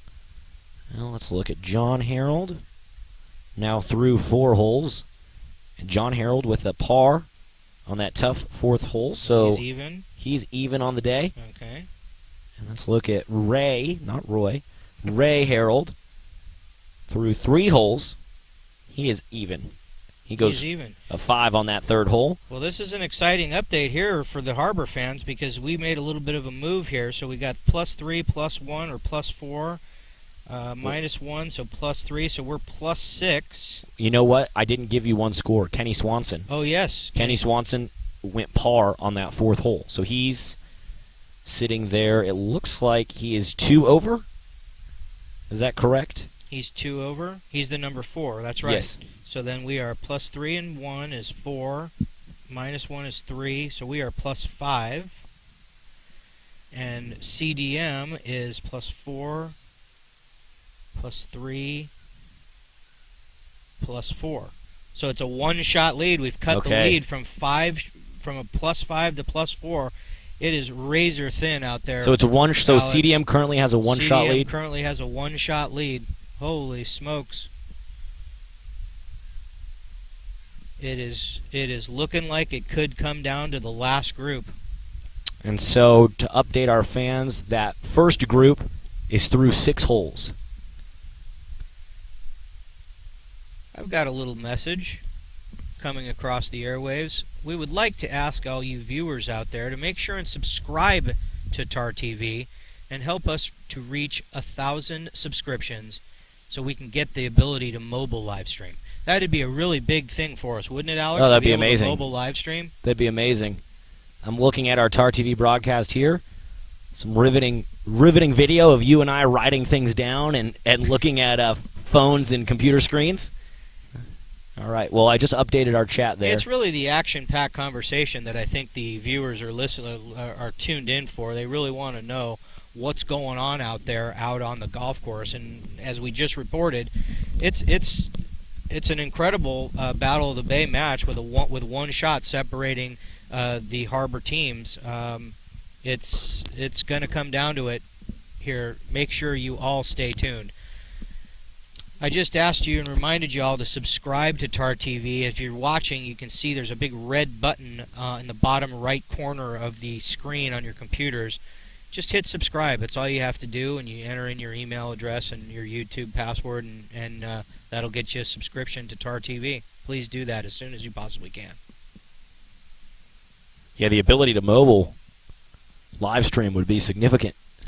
You know, I'm an older guy, Alex. I'm going to be 50 this year. I'm not really sure what the ramifications of being able to mobile live stream is. Maybe you could explain that to the audience. So what it is that you can actually have it on your phone and any kind of device, and we could tap into TarTV. So in theory, let's take Daniel Darrow. I know he's out there shadowing one of these groups and giving us the scores. That's right. Well, he could actually log into TarTV on his phone and be giving us a live feed. Oh, wow. Or even a better explainer would be we could have just one device. We could have we could have the newest iPhone, whatever that one is, which has incredible camera capabilities, and we could have that as the designated streaming device. You could put that on some sort of a tripod or a stabilizer, and then someone could just be out there. You and I could be walking with the golfers and giving updates live with them, or someone could be running around with that, running back to us. So just add some capabilities. Oh, wow. Opens that up would some be- doors. That would be some fantastic technical capabilities. I think I ought to put up a sign at graduation to make sure all the people just go on YouTube and subscribe to TarTV. It would be need fun. to have that. Yeah. We need to have that.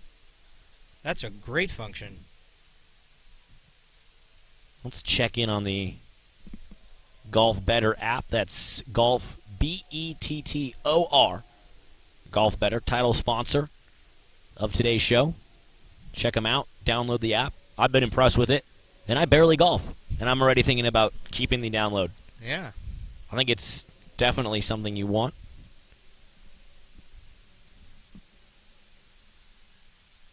And let's see.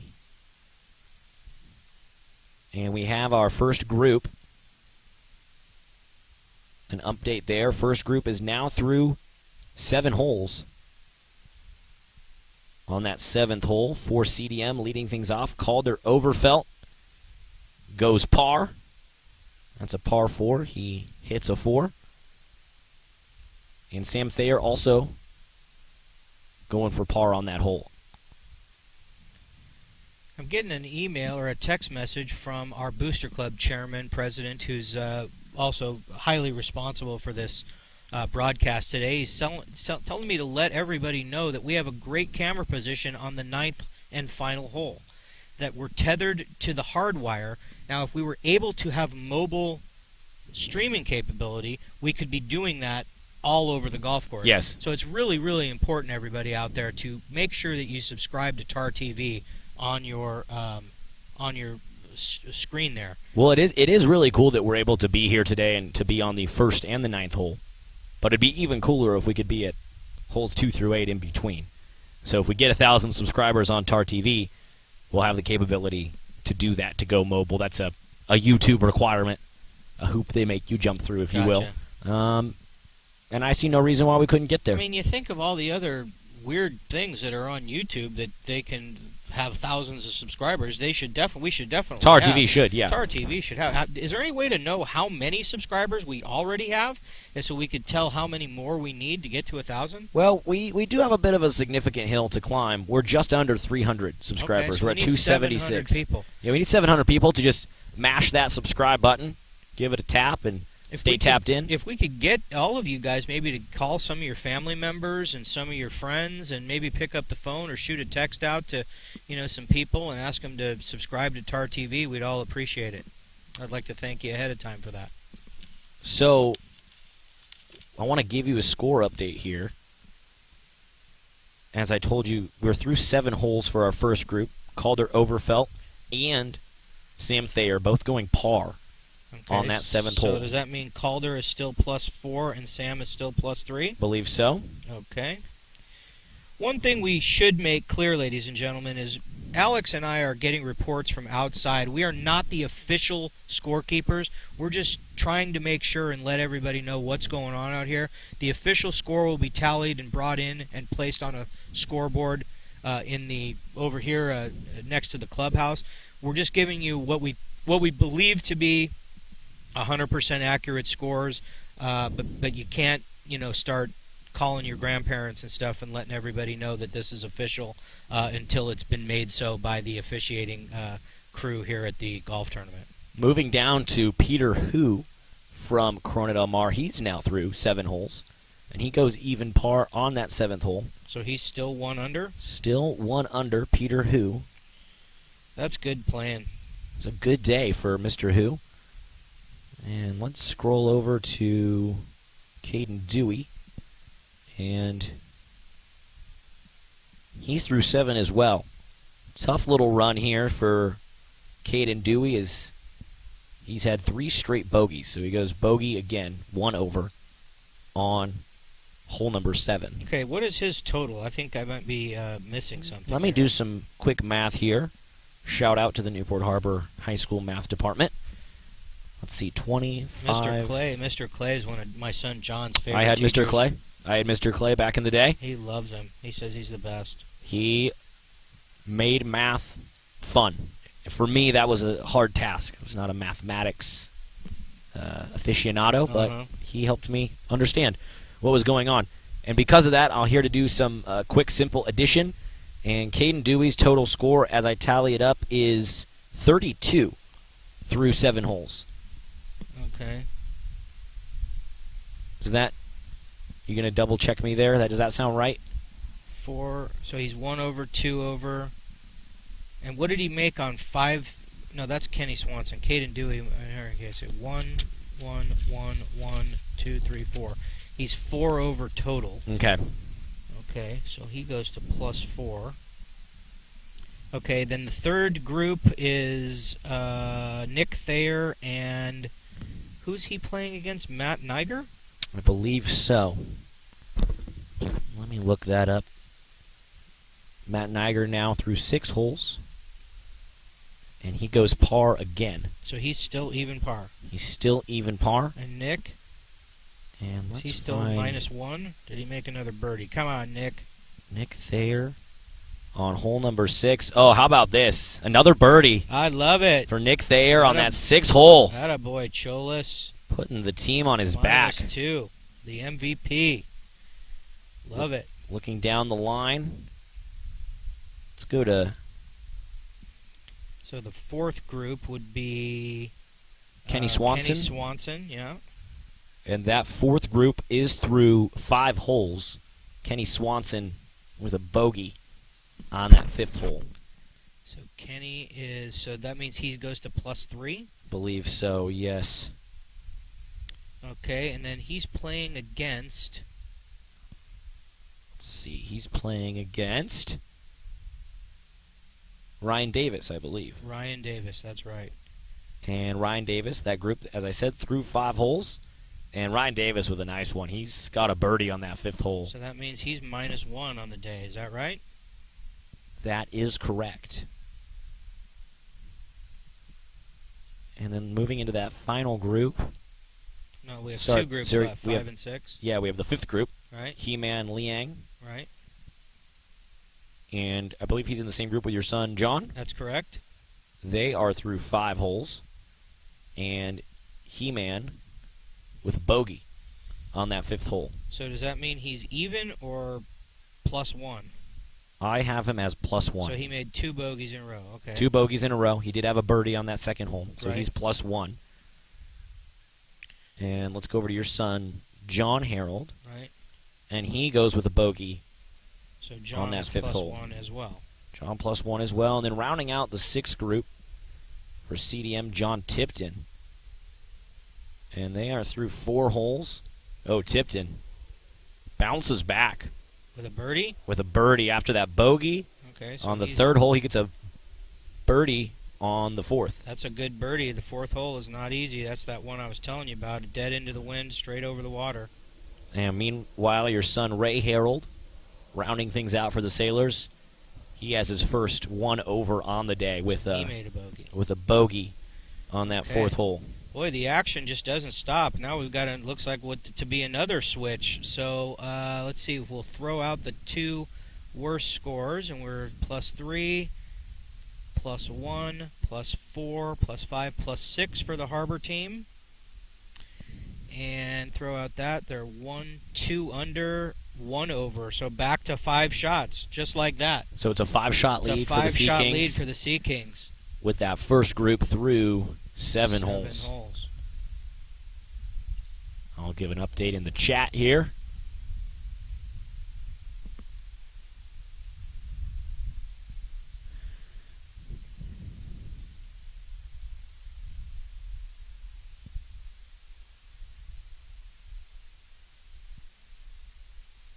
Just another reminder, everybody, we're really trying to get to TarTV to 1,000 subscribers so that we can start doing mobile streaming.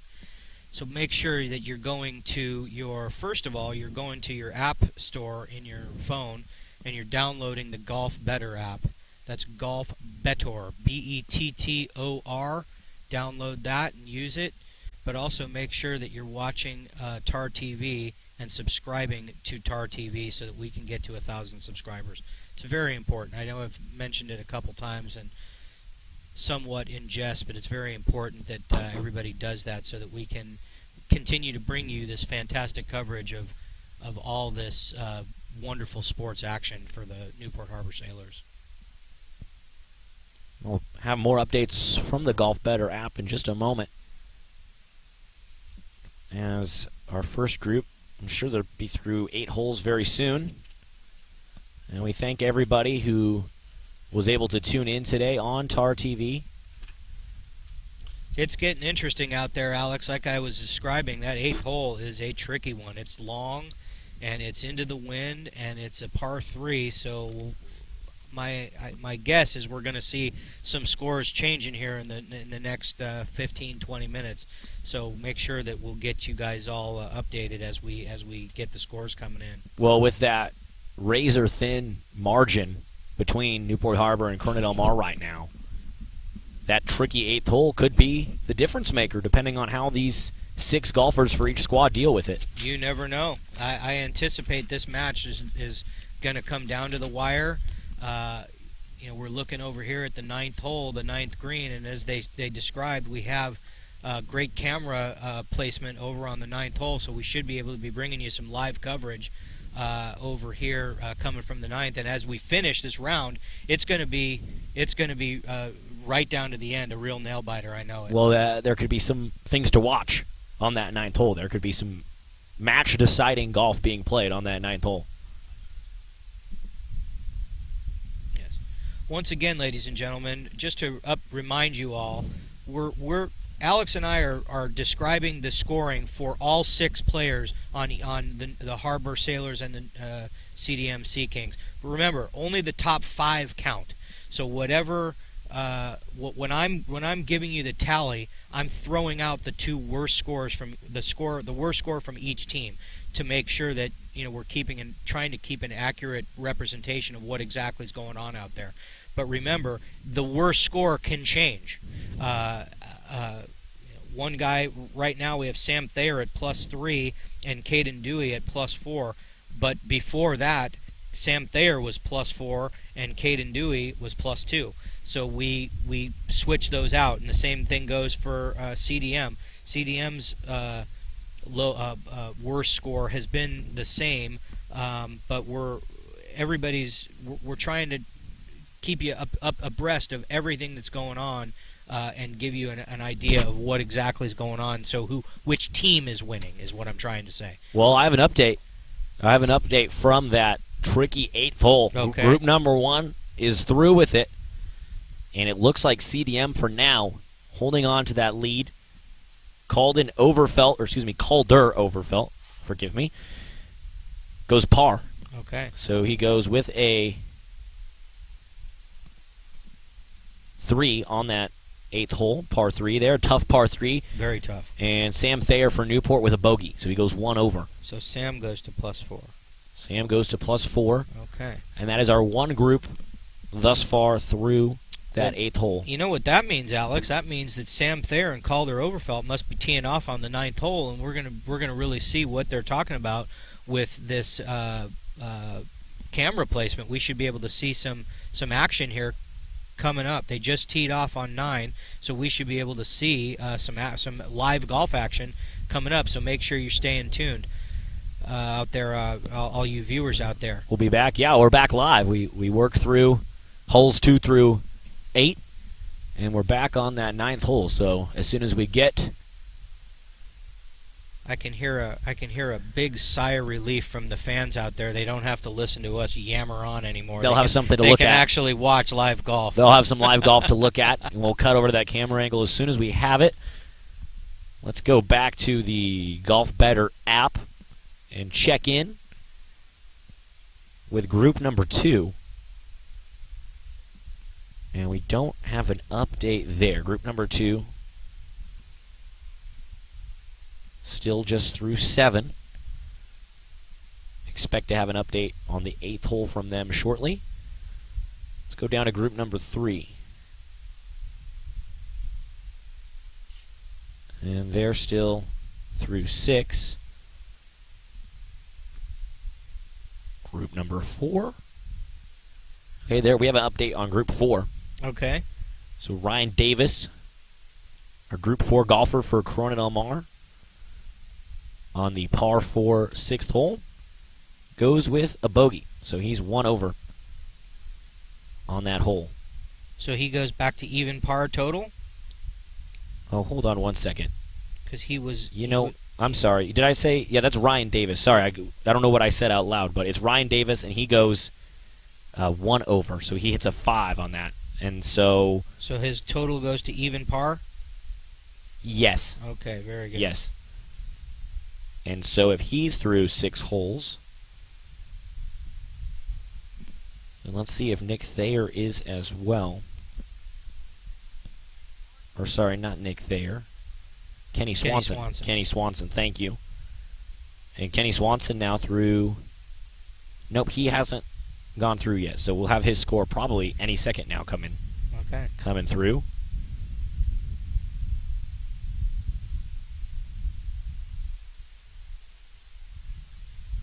Well, we have an update from your son, John Harold.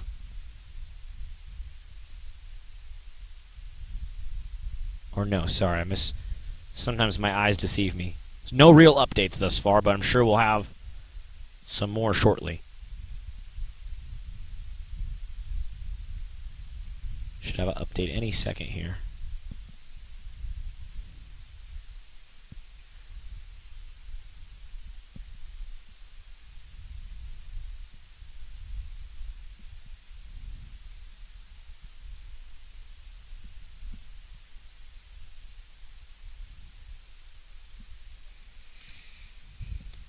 Getting my updates.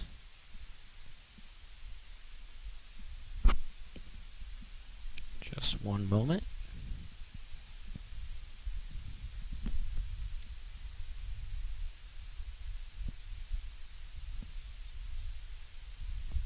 There's a lot of high school golf being played out here at Newport Beach Country Club today, folks. The Modern Day Monarchs just finished playing against the St. John Bosco Braves. We're not sure who won, but the match just ended. Everybody's leaving, and then the Harbor Battle of the Bay CDM match is behind it.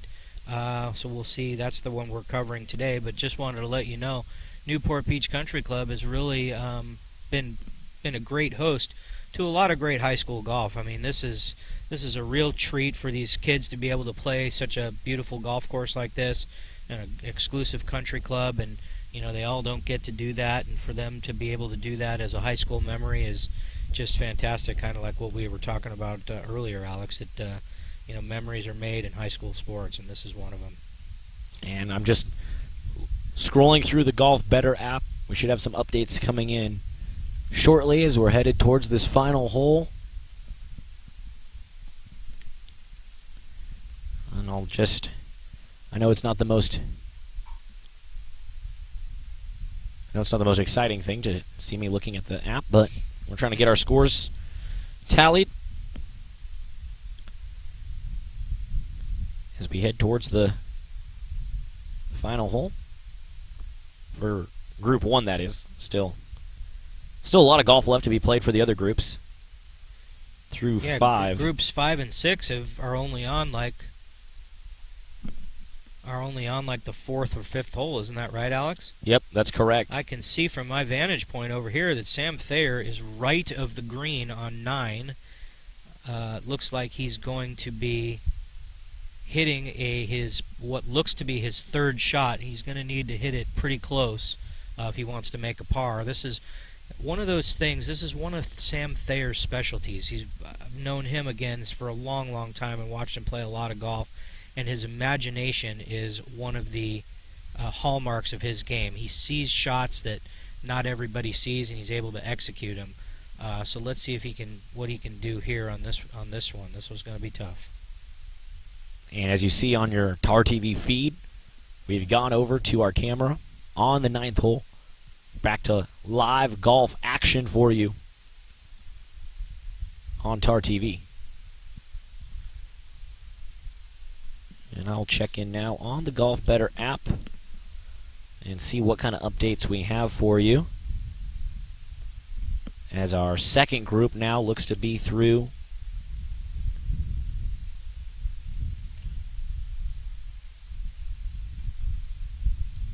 through 8? Let's see. I think so. Yeah, okay, let's see. Let me start off with Peter Hu for Corona Del Mar. And, yep, they're now through 8. So Peter Hu goes 1 over, shoots a 4. So that means he goes back to even par? Yes, I believe so. Okay. So he goes 1 over. I told you that 8 hole's tough. And he would be golfing in the same group with Caden Dewey. Correct. And through 8, let's see what Caden Dewey did on the 8th hole. And he goes 1 over as well. So Caden Dewey shoots a 4 on that tough 8th hole par 3. Okay, so that means Caden is +5, Sam is +4. CDM is +4 and even.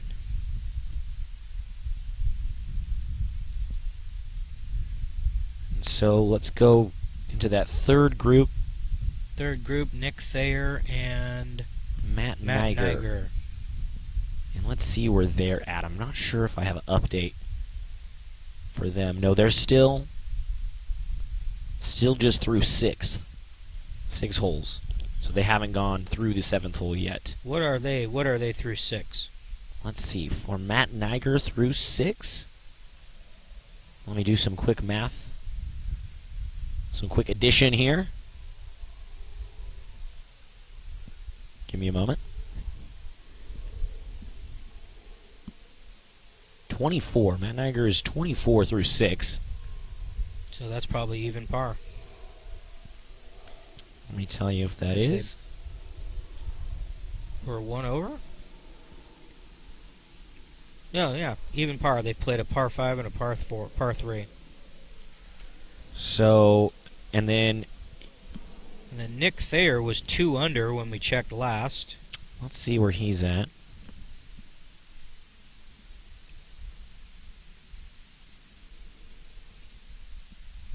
And Nick Thayer through 6, no update there. So he's still, I believe he's still 2 under.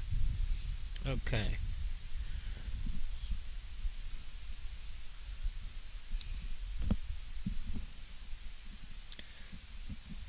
Looks like Sam Thayer's going to tap in for bogey at the 9th. He looks a little dejected, but now he's got to be the team captain and root on his fellow sailors.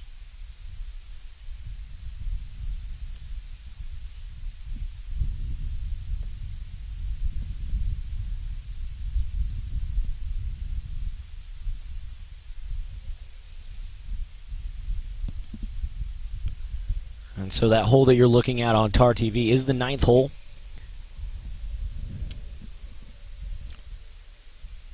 We're not sure. This is an Edison player, I believe. No, that is a Huntington player. Who's the number 1 at Huntington, Alex? Number 1 from Huntington is Jason Flory. Jason Flory. We're not sure if this is a birdie or a par putt, but Jason is lining it up.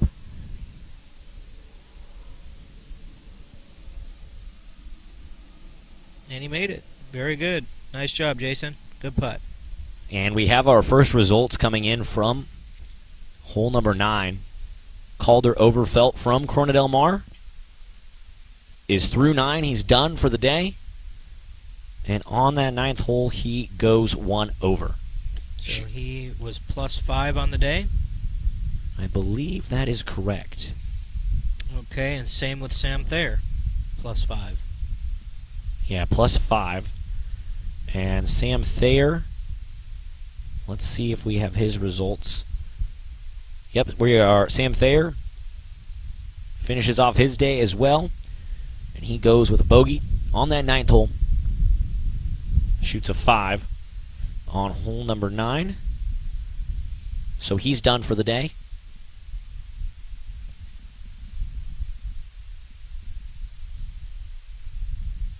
And I believe he's a +5 as well on the afternoon. My guess is we're not going to get either Sam Thayer or Calder Overfelt over here for a post-round interview. They're probably not all that happy with the way they played, although they should be proud of the season that they had, and they should hold their heads up high. My guess is that I don't know who the captain of CDM's team is, but Sam Thayer's been a leader. He's been a stalwart of this Harbor golf team his whole high school career. He was a varsity letterman as a freshman. He's a solid player. He's a solid citizen. He's a solid student, and he should remain over there by the green and root on his brother and the rest of the Harbor team as they come up and try to close out this match and hopefully get us a win. Sam Thayer, as you pointed out, team captain for the last 2 years. He's headed to Auburn University in the fall, studying architecture. That's right. And he likes to draw and design golf courses in his free time. So I'm going to tell you what, Alex. I've known Sam Thayer since he was a little boy, and he's been drawing golf courses since he was a young kid. And some of the things that this guy comes up with are the most beautiful things you've ever seen in your life. I think he's got a future in golf course architecture and architecture in general, and I can't wait to see what he does with his life at Auburn. I'm sure he's going to have a real good time. Let's go and see if that second group, let's see where they're at. Peter Hu and Caden Dewey, correct? That is correct. And all right. They are still just through 8. So no changes there in the second group. They look like they're coming up the fairway here on the 9th hole. So we'll see if there's any balls on the green. I don't know whose they are, but hopefully we can get an update. There's the green. I don't see any golf balls there. Oh, there is one there on the back of the green. So that's got to be a birdie putt for someone. Not sure who. And we'll let you know if we figure out who it is, but I do see the ball there on the green. Again, can't be overstated what a lovely day it is for golf. Wind picking up just a tiny bit here towards the end of the afternoon. And I know we've really honed in our broadcast focusing on the Sailors and the Sea Kings in this Battle of the Bay golf matchup, but there are 2 other high schools out here golfing here in the upper tier of the Sunset Conference. Huntington Beach, the Oilers, and the Chargers from Edison High School, both out here as well on this Monday afternoon at Newport Beach Country Club. And we can't say it enough, Alex. The season this Huntington Beach team has had, they're going to be the winners of the championship of the Sunset League. They're going to go into the league tournament starting tomorrow, and I would assume that they're going to be the favorites. We'll see what they can do for the rest of the season. There's a few more matches left, playoff type events, and they've had a great season, and we look forward to hearing what they do with it. Going back to the Golf Better app, looking down here. Looks like it could be Caden Dewey with that ball that we saw on the green. He looks like he's the one standing near the ball, so I'm going to just safely assume that would make sense. That's his ball, so he's got himself a birdie putt. Well, I can give an update on our third group. Okay.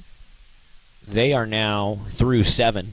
Okay. And the Sailors' third golfer, Nick Thayer, goes par on that 7th hole. So he remains 2 under. Remains 2 under on the afternoon. And let's look over at Matt Niger through 7 holes. Matt, he hits a bogey on that 7th hole, so goes 1 over on that. And I have him at 1 over on the afternoon. On the afternoon, agreed. That's through 7 in Group 3. Let's go down to the 4th group, anchored by Ryan Davis of Corona Del Mar. And no update for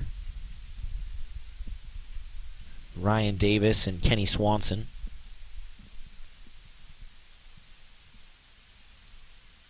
Moving on to the 5th group with He-Man Liang from Corona Del Mar and your son, John Harold. I do have an update there. They are through 6 now. And on that 6th hole, Corona Del Mar's Liang with a nice birdie, going 1 under. So he shoots a 3 there. Okay, so he goes to even par. Is that correct? That's correct. He's even. And your son, John, shoots a bogey. So John goes to +2. +2 on the afternoon. Okay. And moving down to our 6th group, they are now through 6. Looks like Caden Dewey just tapped in for par on the 9th hole. So he should be finished. Sorry to interrupt you. No, Alex. no, that's what was good. That now on the 6th group? Well, we'll update the 6th group, and then we'll come back around and check in on the 2nd group with Peter Hu and Caden Dewey. But for the 6th group from CDM, they're now through 6 holes. So I have a 2-hole update for them. John Tipton shot a even par on the 5th hole, and he went 1 over, shot a 5 on the 6th hole. So for John Tipton, I have him at 1 over on the day. +1, okay. +1. And then for your son, Ray Harold, shot an even par on the 5th hole and went 1 over on the 6th. So I have him at 2 over on the afternoon. 2, okay. So now let's come back to our 2nd group, who should be finished if your eyes did not deceive you on that Caden Dewey punt. And let's find Caden Dewey. Yes, indeed. He did putt that one in for par on hole number 9 to round out the day. And Dewey finishes 5 over by my count. Okay. Is that what That's you have? That's what I have, too. Okay. And what about the CDM player for the 2nd group? And Peter Hu also goes par on hole number 9. And Peter Hu, I think, let me do some quick math here. I have him finishing at 2 over. What did he make on 8 and 9? On 8 and 9, he had a bogey and then par. Okay, so I had it as +1, but maybe we can verify that. Even more importantly, we've got a Newport Harbor sailor, the team captain Sam Thayer, standing here next to the broadcast studio. I wonder if we could get him to come over and give us a few words. Okay, come on over, Sam. Come on over here and sit with us. Sam Thayer going to join us on TarTV. Get this mic queued up. Here you go, Sam. Sam, thanks for hopping on with us. How'd it go out there, Sam? Oh, it went brutal. Tough day. Yeah. The first hole killed me, and it just went downhill from there. Yeah, we didn't get to see what happened in the first hole. Could you tell us what happened? Yeah, I hit a pretty good tee shot, and I thought I was gonna get over the bunker, and it just caught the edge and then went in, and then that 70-yard bunker shot's just like impossible to hit. Yeah. And I ended up 3-putting. Gotcha. 6. But then on hole 2, I hit like the best chip I've ever hit. It was like horrible lie, short-sided, and landed perfectly and lipped out. So that would have been a nice birdie. But we know you made a nice birdie on 3. Is that right, or was it 4? it was I think 6. Oh, you made a birdie on 6. Yeah. All right. Well, that's. Yeah. So, Sam, you're graduating, going on to Auburn University next year. What has been the highlight or one of the highlights of your sailor's career here at the golf team? I would say definitely shooting our team low at being 4 under at Willowick and 1 over at Linda. That was pretty cool, and especially beating CDM at our course for the first time. And really, we made it like a goal to actually practice super hard, especially on the back nine, and CDM didn't, and we just wanted it more, and we ended up winning. Yeah, we love that. Excellent. We love that. Love to hear it. Yeah. But on hole 6, I hit a pretty good shot. I was like 130 out in the right rough on hole 6, and I just muscled up a sandwich and knocked it to like 3 feet. So that was a nice little tap-in birdie to get more momentum going. Yeah, what does the team have coming in going forward? Your brother's playing pretty good out there. He's 2 under par. What's it like? What do you think the Harbor team has to do coming in to pull out a win here? Oh, we're gonna have to go pretty low, but I mean we can do it. I tied CDM's guy, so I heard Caden wasn't bad and Ray wasn't bad. I mean I saw him on like hole 2, but yeah, Sailors are right there in the mix. We're right there. Got to go low, but we're feeling like it's going to come down to the last hole, the last couple groups. So we're going to be watching with bated breath for sure. Yeah. Cool. Well, Great. Sam, thanks for hopping on with us, man. We appreciate it. Go Sailors. Thank you. No problem. Thanks Appreciate for coming you, out. Sam. Yeah. Oh, our pleasure. Our Thanks, pleasure. buddy. It's been a blast out here today. Sam Thayer, joining us. Finished up his afternoon out here, +5, the first Sailors golfer to finish. And we'll have a few more coming through here momentarily. Hopefully we can get him to come hop on and chat with us a little bit. That's great. That was a real get for us to be able to get the #1 team I captain of the group. Come over and Very gracious talk of some him to golf. join us. I Oh, looks love like we it. got another Sailors golfer moseying looks on like over. We're going to have Caden Dewey come join us, too. I love it. And Great. Caden Dewey, the second Sailors golfer to finish today, +5 on the day for Mr. Dewey. Caden, thanks for hopping on TarTV with us, man. We appreciate it. Thank you. Appreciate you having me out here. How'd the day go for you? Didn't putt too well. That was the killer. The putts weren't falling. Hit every green in regulation and had 5 3-putts. So I don't think you guys have heard that one yet. Well, we know, Caden, we know that you're actually a member out here and you play the golf course regularly. What do the groups behind you have to look forward to as the tough part of coming in and closing this match out? How are they going to pull out a victory? What do they have to do? Hopefully they all kept their heads up and just kept battling because, I mean, you don't know what the scores are going to be like till you get in. So hopefully they battled and figured it out. Yeah, I hope so too. Caden, you're headed to TCU in the fall? Yes, I am. Do you know what you're going to study yet? I'm in the business school. Business school? Yep. All right. And I'm assuming you'll continue your golf career in some way, shape, or form over there in Fort Worth? Yeah, hopefully. That'd be the goal. If I learn how to putt, I'll be out there. Yeah, so. Well, it was great to chat with you here on TarTV. Overall, how would you describe the conditions today and the overall feel of the tournament between obviously the Sailors and the Sea Kings and then the Oilers and the Chargers? It's always a good, fun competition out here. The course is in good condition. It's not too windy. The greens are rolling fast, so it's always good out here. Always a good day at the Newport Beach Country Club. It's been fun just to sit out here and Couldn't agree more. soak it all in. Yeah, for sure. Awesome. Very good. Well, Well, thanks for having me on the Caden, show. thank you for hopping on, and we Appreciate appreciate it, and good job today. Thank you. Thanks, Caden. Caden Dewey hopping on with us, the #2 Sailors golfer to finish. And that's a great time to look in the Golf Better app and see if our third group, where they're at. Nick Thayer for the Sailors and Matt Niger for Corona Del Mar. Last time we checked, they were through 7 holes. Let's see where they're at now. And they are through 8. So Matt Niger, the #3 golfer for CDM, goes par on that 8th hole, hitting a 3. So he's still +1. Still +1. And for the Sailors, the #3 golfer, the other Thayer brother, Nick Thayer. And let's see. Oh, that's a tough hole for Nick. His worst hole of the afternoon, double bogey. So he goes back to even par. He goes back to even That par. was on the 8th hole? And that's on the 8th hole. Okay, so he's even through 8. And that is where our third group is right now. They're through 8 holes. So they're teeing off on 9. We should have footage of them coming up here relatively quickly. That third group, Troy Tarvin for Edison and Sean Williams for Huntington Beach, joined by Nick Thayer and Matt Niger from the Sailors and the Sea Kings, respectively. Alex, real quick, can you tell me what the second group for CDM were? They're through. They finished. Yes. What did he shoot? Peter Hu, by my count, overall on the day, I have him at a +2. He went on the 8th hole. He had a bogey. He went 1 over, and then even par on the 9th hole for Peter Hu from CDM. So by my math, I have him at a +2 on the afternoon. Let me see that. I have him as, if he made bogey and then par, I have him at even par. Okay, let me just actually, before I let you see this, let me cross-reference it with the Golf Better app to make Perfect. sure. That's what it's there for. Exactly. That's why we have the To app. keep us honest. Exactly. If you can go out and look out at the stream, we have some players have teed off on the 9th hole.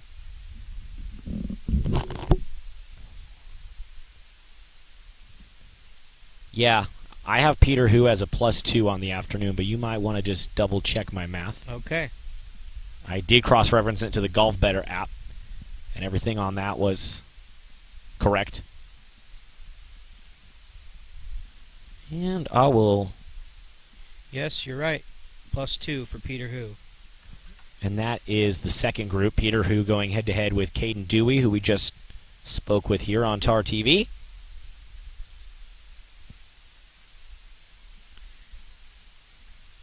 Okay, so with the third group being on the 9th hole now.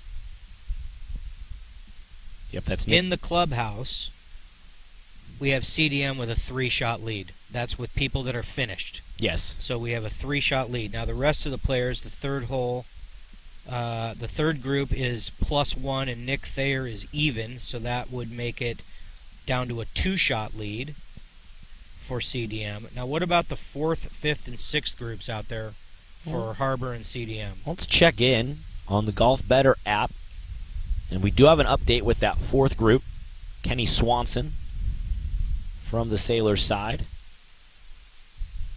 Let's see, they are through 7. So, Kenny Swanson on the 6th hole, he hits a bogey, 1 over. So he goes to +4. And then a double bogey on the He 7th. goes to +6. Okay. And for the CDM side, So that's +6 through 7 holes? I believe so. Okay. And what about the CDM player? Which would be... Or actually, you know what?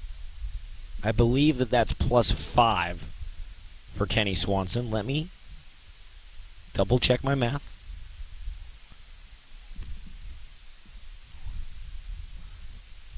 No, you're right. +7. +6. +6. Sorry, yeah, +6 Okay. for Kenny Swanson.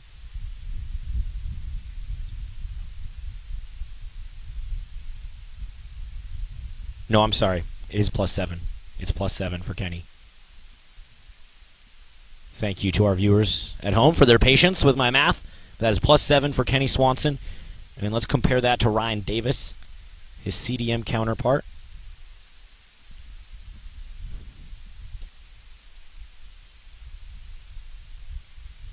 And now he's through 7, and he had a bogey on the 7th hole to go along with a bogey on the 6th hole.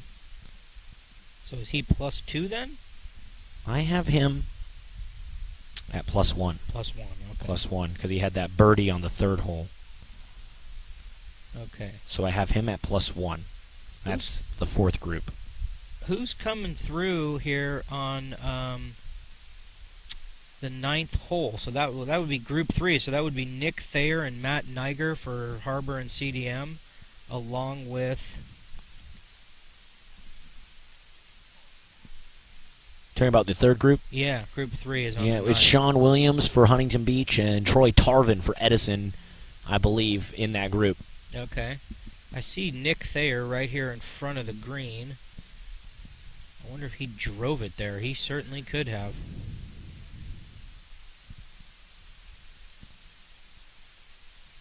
He hits it up there.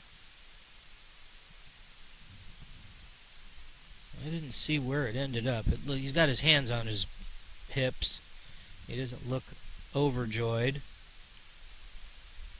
But, you know, these guys have a high standards for themselves. Oh, I can tell. Shots that I would think would be decent, these guys, they get mad. So we'll see. I can tell. Oh, maybe this is it behind the pole here. He might have ran it past. Well, from what Caden Dewey shared, that the greens out here are slick. So the ball's definitely running out. It's got to be hard to keep it close to the hole on a chip shot. And this is the CDM player. He looks to have hit a really good shot. Dried up a little bit, maybe 15 feet short of the hole. And let me check in on our 5th and 6th groups and see if we have any updates there. The 5th group, John Harold and He-Man Liang. And they are now through 7. Okay. So one more hole added to their tally. He-Man Liang with an even par on the 7th hole. And by my count, that has him even on the day. Even on the day, that's what I have. And we'll compare him to the Sailors golfer, your son, John Harold. And John shoots a double bogey. Yikes. Okay. So that'll take him to 4 over par. That's through 7? That's through 7. Okay. So tough little run here for the Sailors. That we need some lower scores coming in if they want to close this gap. Seems like CDM in control right now, but still some golf left to be played. Anything can happen. Anything can happen. Let's go to that final group, anchored by your son Ray Harold and John Tipton from Corona Del Mar. And they are through 6, so no update there. So they're still +1 and +2. John Tipton is +1 Correct. and Ray Harold is +2. That is correct. Yeah, Okay. that has not changed. Okay, so yeah, the Sailors really need to make a move here. Our final group through 6 holes. Our first true group's finished for the afternoon, and the third group will be coming in shortly. There's Nick Thayer putting. Oof, Oh! very close. A He ran close it a one. little pass. And it looks like Nick Thayer wants that one back. So close on that putt. He wanted to make it. That would have been He big. charged at it. And so we should have an update on his final score on this app momentarily.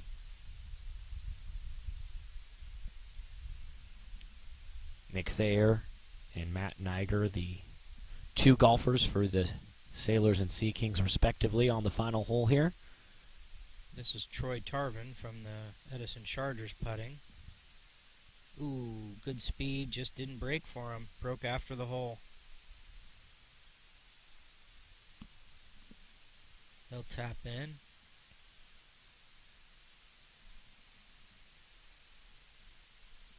Tarvin taps that in.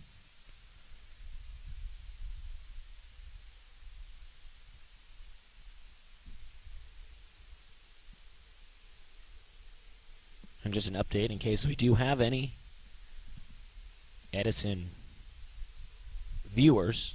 That was Troy Tarvin, the Group 3 golfer from the Edison side. And we're waiting for the results on that final hole, but coming into that hole, he was a +6 on the afternoon.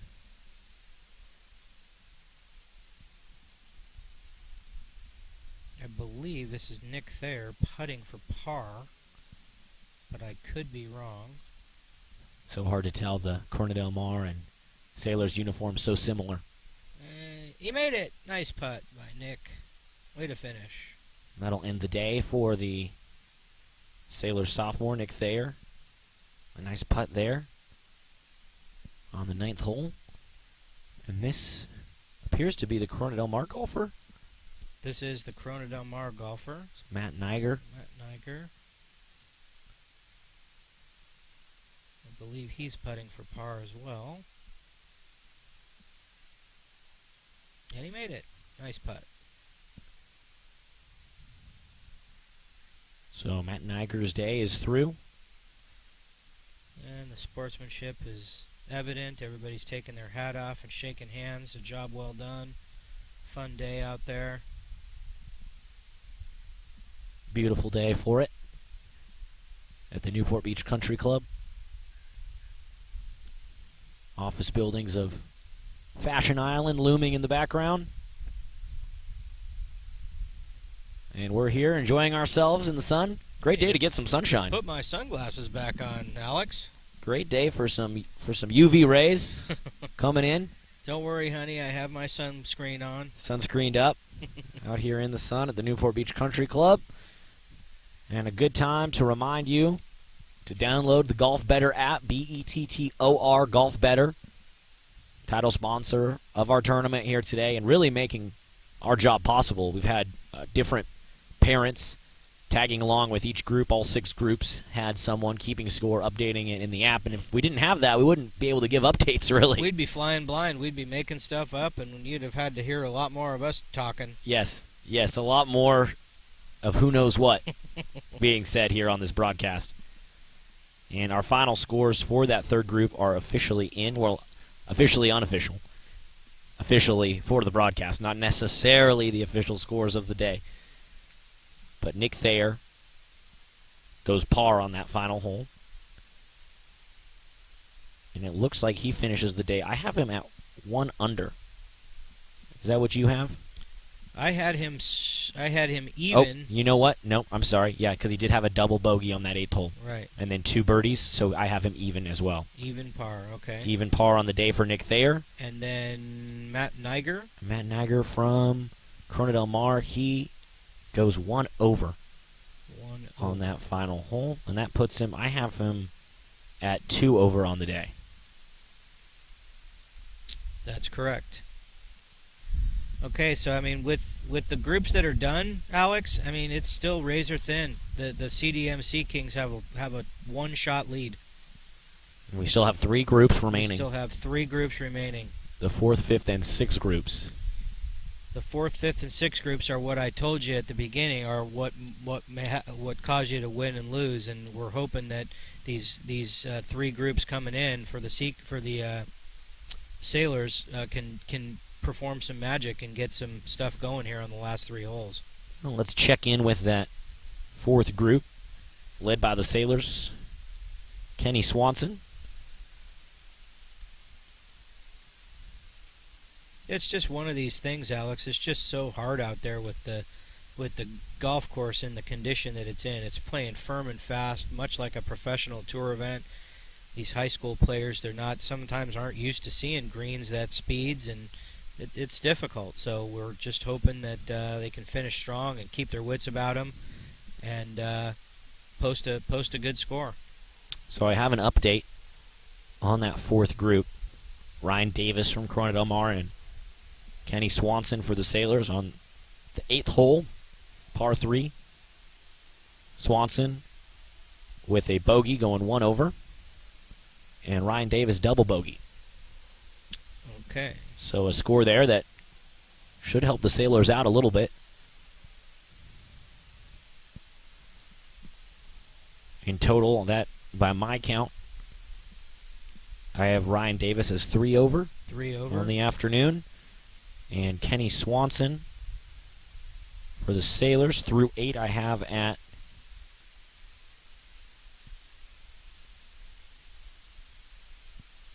8, I believe, plus 8. Plus 8, that's right.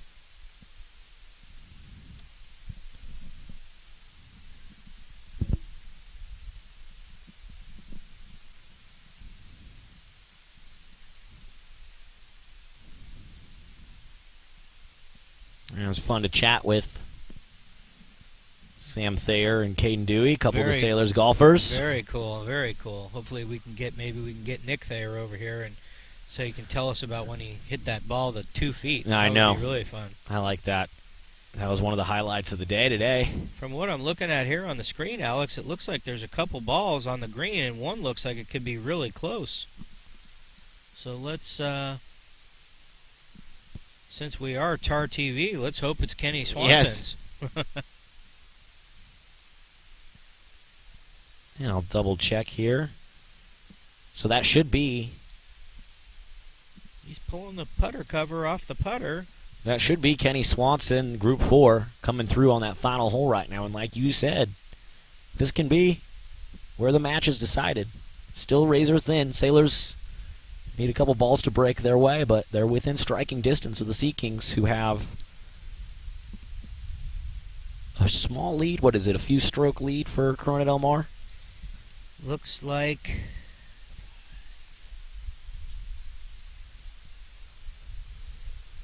Yeah, it's like an 6 or 8 shot lead, but with 3 groups, only three groups left, anything can happen with a couple holes to play.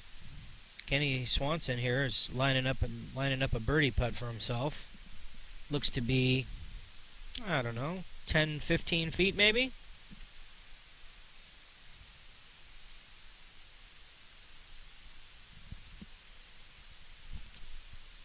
And I believe right now that's the Edison golfer putting, Jack Kruger.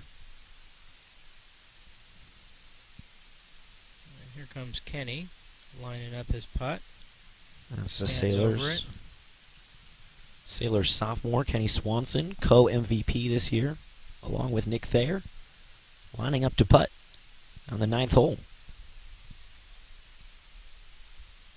Oh, it just didn't break for him. Oh, just He'll short. tap in for par. Sailors could have used that one from Kenny Swanson.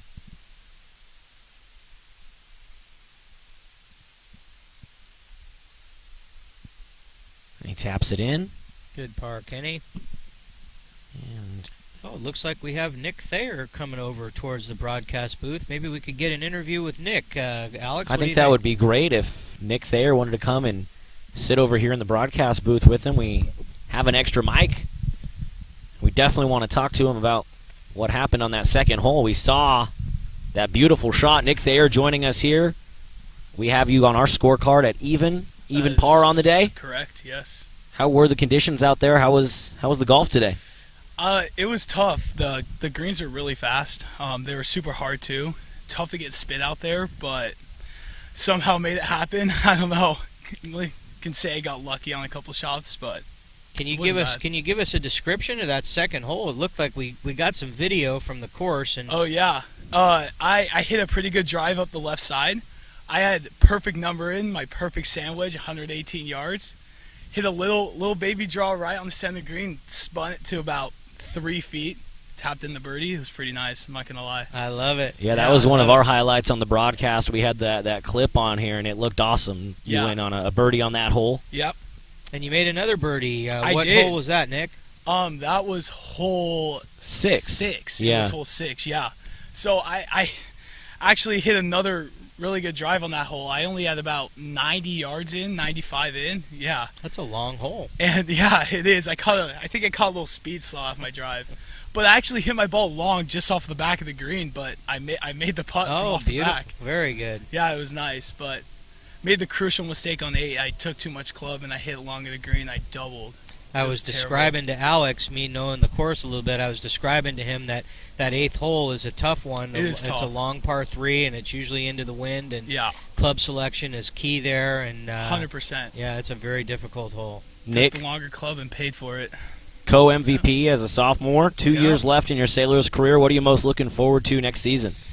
I think we actually have a pretty bright future with our program right now. So on our varsity team, we have, or at least our 6 main starters, we have 3 seniors and 3 sophomores, and the sophomores are looking pretty good. One of the other co-MVPs also a sophomore, and our team captain next year, Ray, is a sophomore too, so he's going to be a junior. So I'm looking forward to it. I think we're going to have a great season. A lot to be excited for Yeah, with Newport for Harbor sure. Golf. Absolutely. And I heard a rumor we might see you out on the hardwood at Yardley Court playing some basketball. Yeah, Is that you know, true? I went to a couple games this season, and I'm actually missing it quite a bit. So I might think about going to basketball if, depending on how my golf career through the summer goes. If I get a lot better, I don't know. It's going to be a tough, question to whether to go back to basketball or not. But yeah, I'm kind of itching to get back out there. Well, I mean, I'm biased, but I hope that you do suit up for the Sailors in the winter. Yeah. We would, we could use you out there. I say we, I'm love just the it. broadcaster, but that's how invested I've become. So I Yeah. hope that you make it out for Coach Trivio's squad. Yeah, I hope I can too.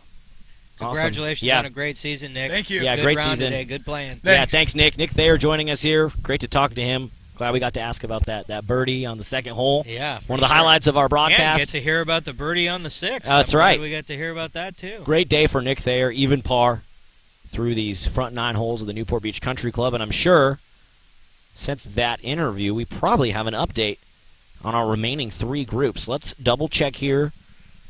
And it should be the 4th group. Let's see if they're... Yeah, they just finished. So Kenny Swanson, we had him... Let's see, here we are. Kenny Swanson, the number 4 golfer for Newport, finishes... +8? He has a bogey on that final... Oh, we must have missed a shot out there, so he was +9? Let's see. Kenny Swanson hits a 5 on that final hole. So let's see. Let me do some quick math to confirm. Yeah, +9. We must have missed a shot there Yep. because I know we were talking about putt for par, but looks like it was a putt for a bogey. And we'll compare that to Ryan Davis from the CDM side, and he also It's a bogey on that final hole. So for Ryan Davis, I have him at +4 on the afternoon. Okay. So we are through 4 groups. Let's take a look at that 5th group and see where they are at. He-Man Liang for Cornell Mar and your son John Harold for the Sailors. And they are now through 8. We have their scores in for 8. John Harold with a single bogey, 1 over. So does that make him +5 on the day? Yes, I have him at +5. Okay, and how about He-Man? And He-Man with a double bogey Okay, so that makes him +2. on that 8th hole. Yes. +2 on the day for He-Man Liang. And now moving down to the 6th group. John Tipton for Corona Del Mar and Ray Harold for the Sailors. And your son, Ray, with an even par And on that's the 7th hole. On the 7th, okay. So I have him still at +2. And how about John Tipton? And John Tipton, on that 7th hole, he has a bogey, 1 over. So that puts him at +2 on the also. afternoon. Okay. Okay, so as it stands right now then, Alex, the Harbor team is down 9. Okay. So we need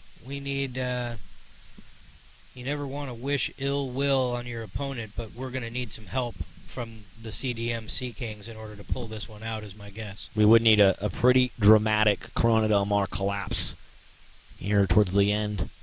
And knowing the 2 players the 3 players that are still out there for CDM, it's unlikely that that'll happen. Davis, Liang, and Tipton. And Tipton are all good players, and maybe we can.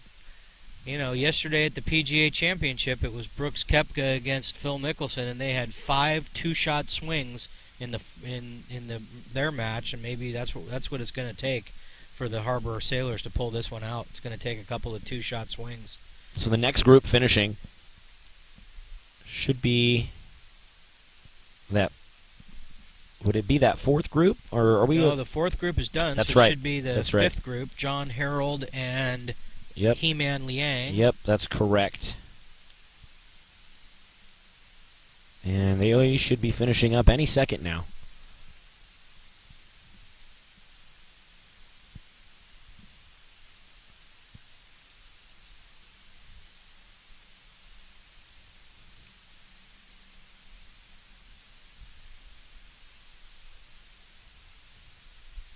This is the CDM player chipping at the top of your bottom or right side of your screen there. He just chipped it to, we'll say 6 or 8 feet. Pretty good chip. And John Harold setting up his putt. Looks like it ran all the way to the back of the green. So this will be a pretty long putt here for your son. That's right.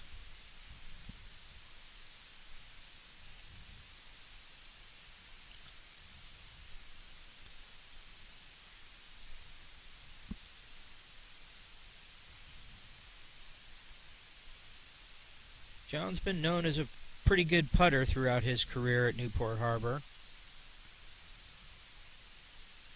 And putt's on its way. Or I'm sorry, that was a putt from somewhere else. That distracted me. That's a yellow ball from the Edison. Oh, that's Jake Rothman from Edison.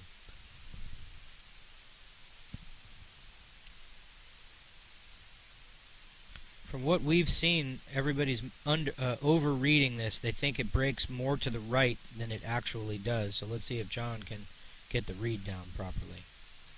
And this time John's putt is on its way. Oh. Well, what happened there? Carrying a little bit too much speed, it looked like, and he hit it through the break. So he'll have 6 or 8 feet coming back for par. Oh. Somebody just made one. I don't know. That guy wasn't on our screen. That was the Huntington player.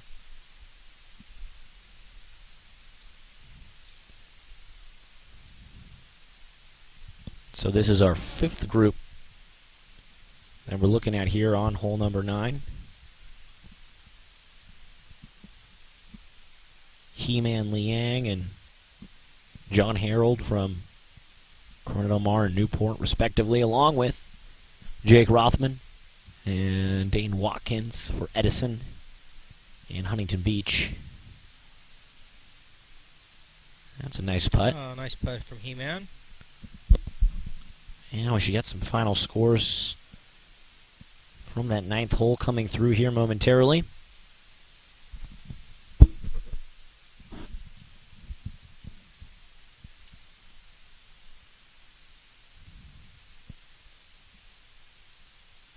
I'll check in on the Golf Better app. Those should be updated any moment here. Our 9th hole from our 5th group. There's John Harold finishing out.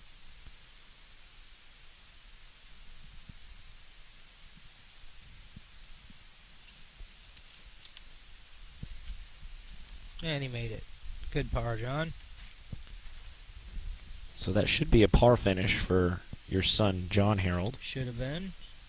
But then again, we don't know what we didn't see, so we won't count it until Certainly. we know. That happened to us on the last group. 2 sets of brothers on this 6-man Newport Harbor varsity team. Your sons, John and Ray Harold, and then, of course, the Thayer brothers, Sam and Nick. Yep. Somewhat of a family affair. That's right. They've all played a lot of golf together over the years, and they've had a lot of fun. And you can find them in my jacuzzi most Friday or Saturday nights with all their friends. So, Brad, John's a senior and Ray's a sophomore. What's John planning to do after John high school? is going to go to Boston College. Okay. He's been accepted there in the Carroll School of Management, which Awesome. is It's a good he's school. Going to study finance. Yes, he's a good student. He was actually, I'll brag a little bit about him. He's one of the valedictorians of the graduating class. That's impressive. Yes. Well, I've noticed a few different sports, certain kids on the teams, I've said, in my notes that they're valedictorians, which is always so impressive when you can carry those kind of grades and play a varsity sport. Play a varsity sport. I know we're certainly real proud of him, and so he's going to Boston College. He's going to study finance in the fall, and he's real excited. And and Ray, as Nick mentioned, they named Ray the captain of the team next year, and so he's real excited about that. And he also received another honor from Coach Tarno as the most improved player of the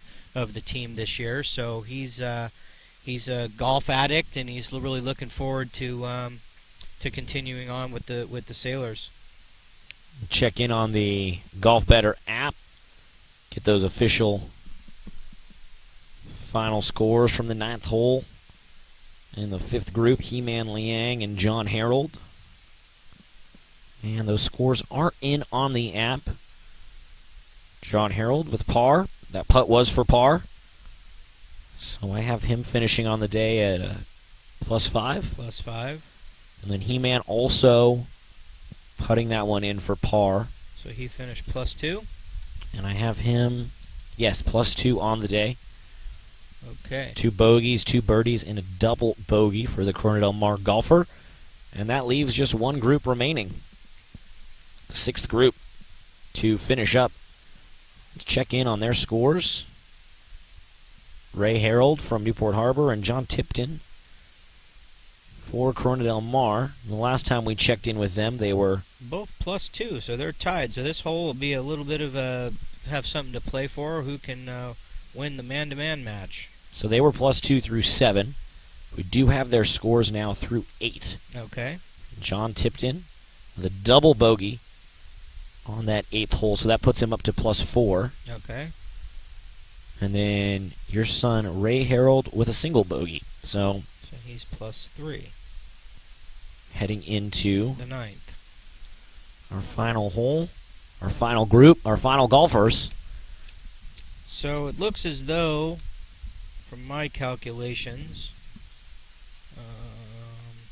CDM is winning by 3, they're winning by 1, they're winning by 6, they're winning by 9, they're winning by 8.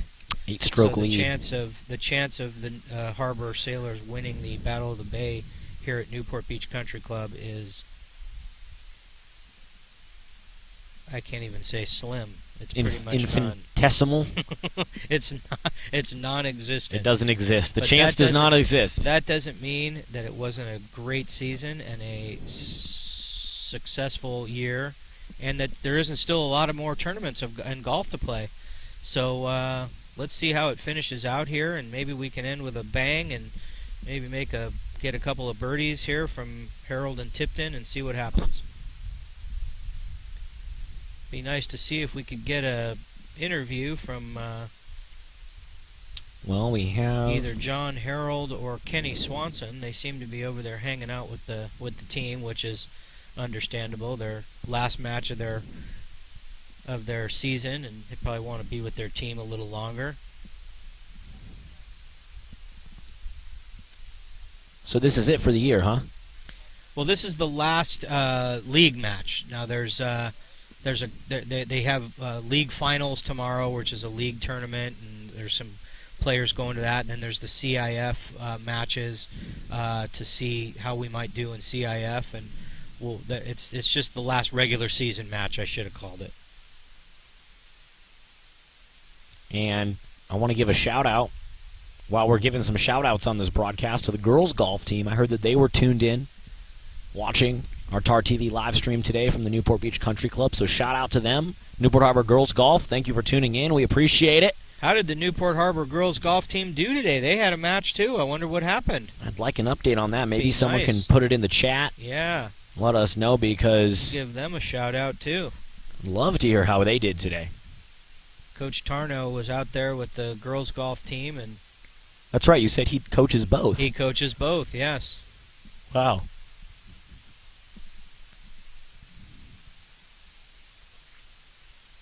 Checking back in on the Golf Better app.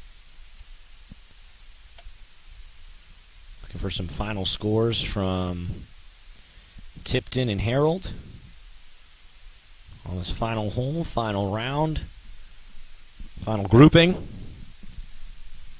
Beautiful day to hit some golf balls. That it was, Alex. You couldn't ask for a better day to play a round of golf, and you couldn't ask for a better day to sit and broadcast golf. Oh, no. too. It's great.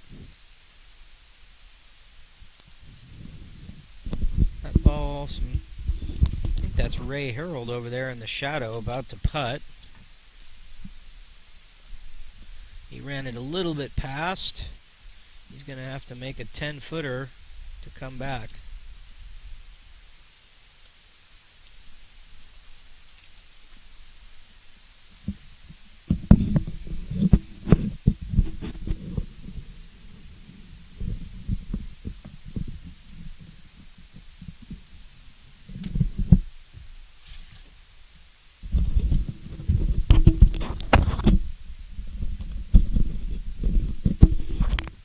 And who do we have there on the putting green? Right there in front of us is Ray Harold. He just putted from the front of the green and ran it 6 or 8 feet past.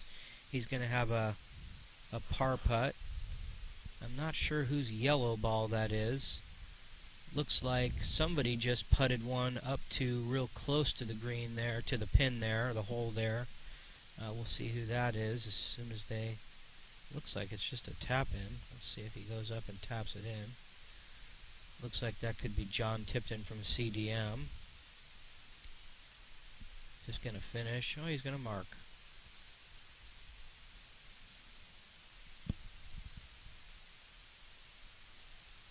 Okay, so this would be right at the top in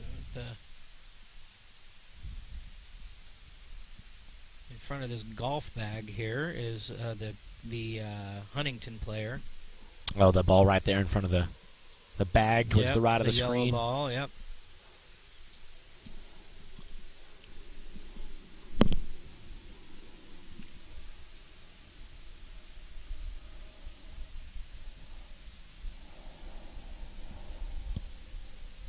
And I believe that is Huntington Beach's Bodie Wick.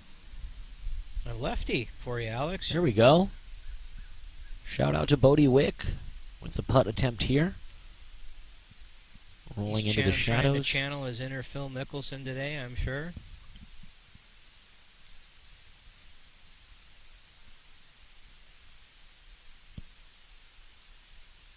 His final group, John Tipton, Bodie Wick from Huntington, Connor Kruger from Edison, and then Ray Harold from Newport Harbor. There's Connor Kruger back with the crazy socks. I love it. That's right. Remember him from hole 1. That's Who could right. forget? Who could forget?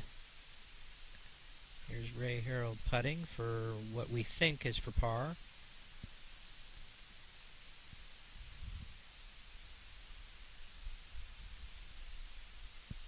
And he didn't make it. So we think he's going to tap in for bogey. He's going to mark and let his playing partner finish out.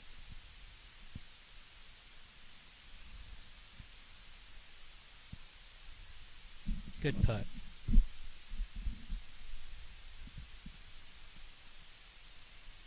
And some of these final scores should be coming in on the app.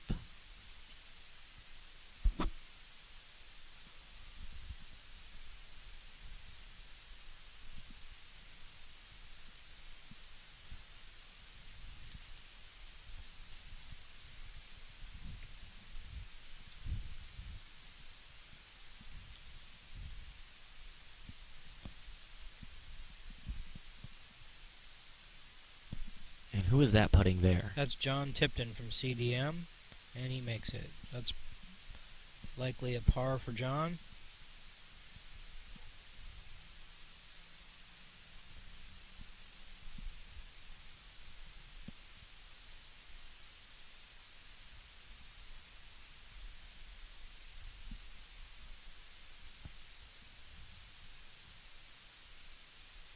And Ray Harold taps in for what we believe to be a bogey.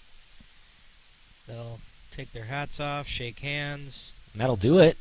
and give it a job well done. So congratulations to the CDM Sea Kings in the Battle of the Bay match. We'll have to wait a while to find out what happened with all the other teams. But in the meantime, we'll congratulate CDM for a win over Newport Harbor on their home course. So we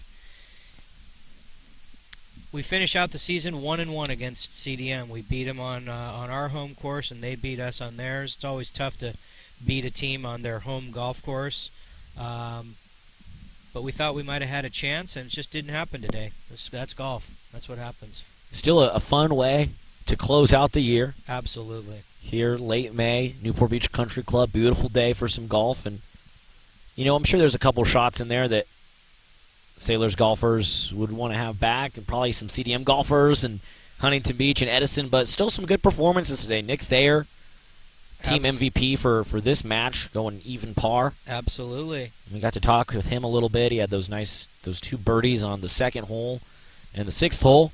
And so some things to be proud of, and overall a good season for the Sailors. Absolutely. 9-4 in the league play, and then they still have a chance to go on and do something in the league tournament and the individual league tournament and the team league tournament, and then the CIF individuals and team competition. So nothing but a great season. Couldn't be happier for the Sailors.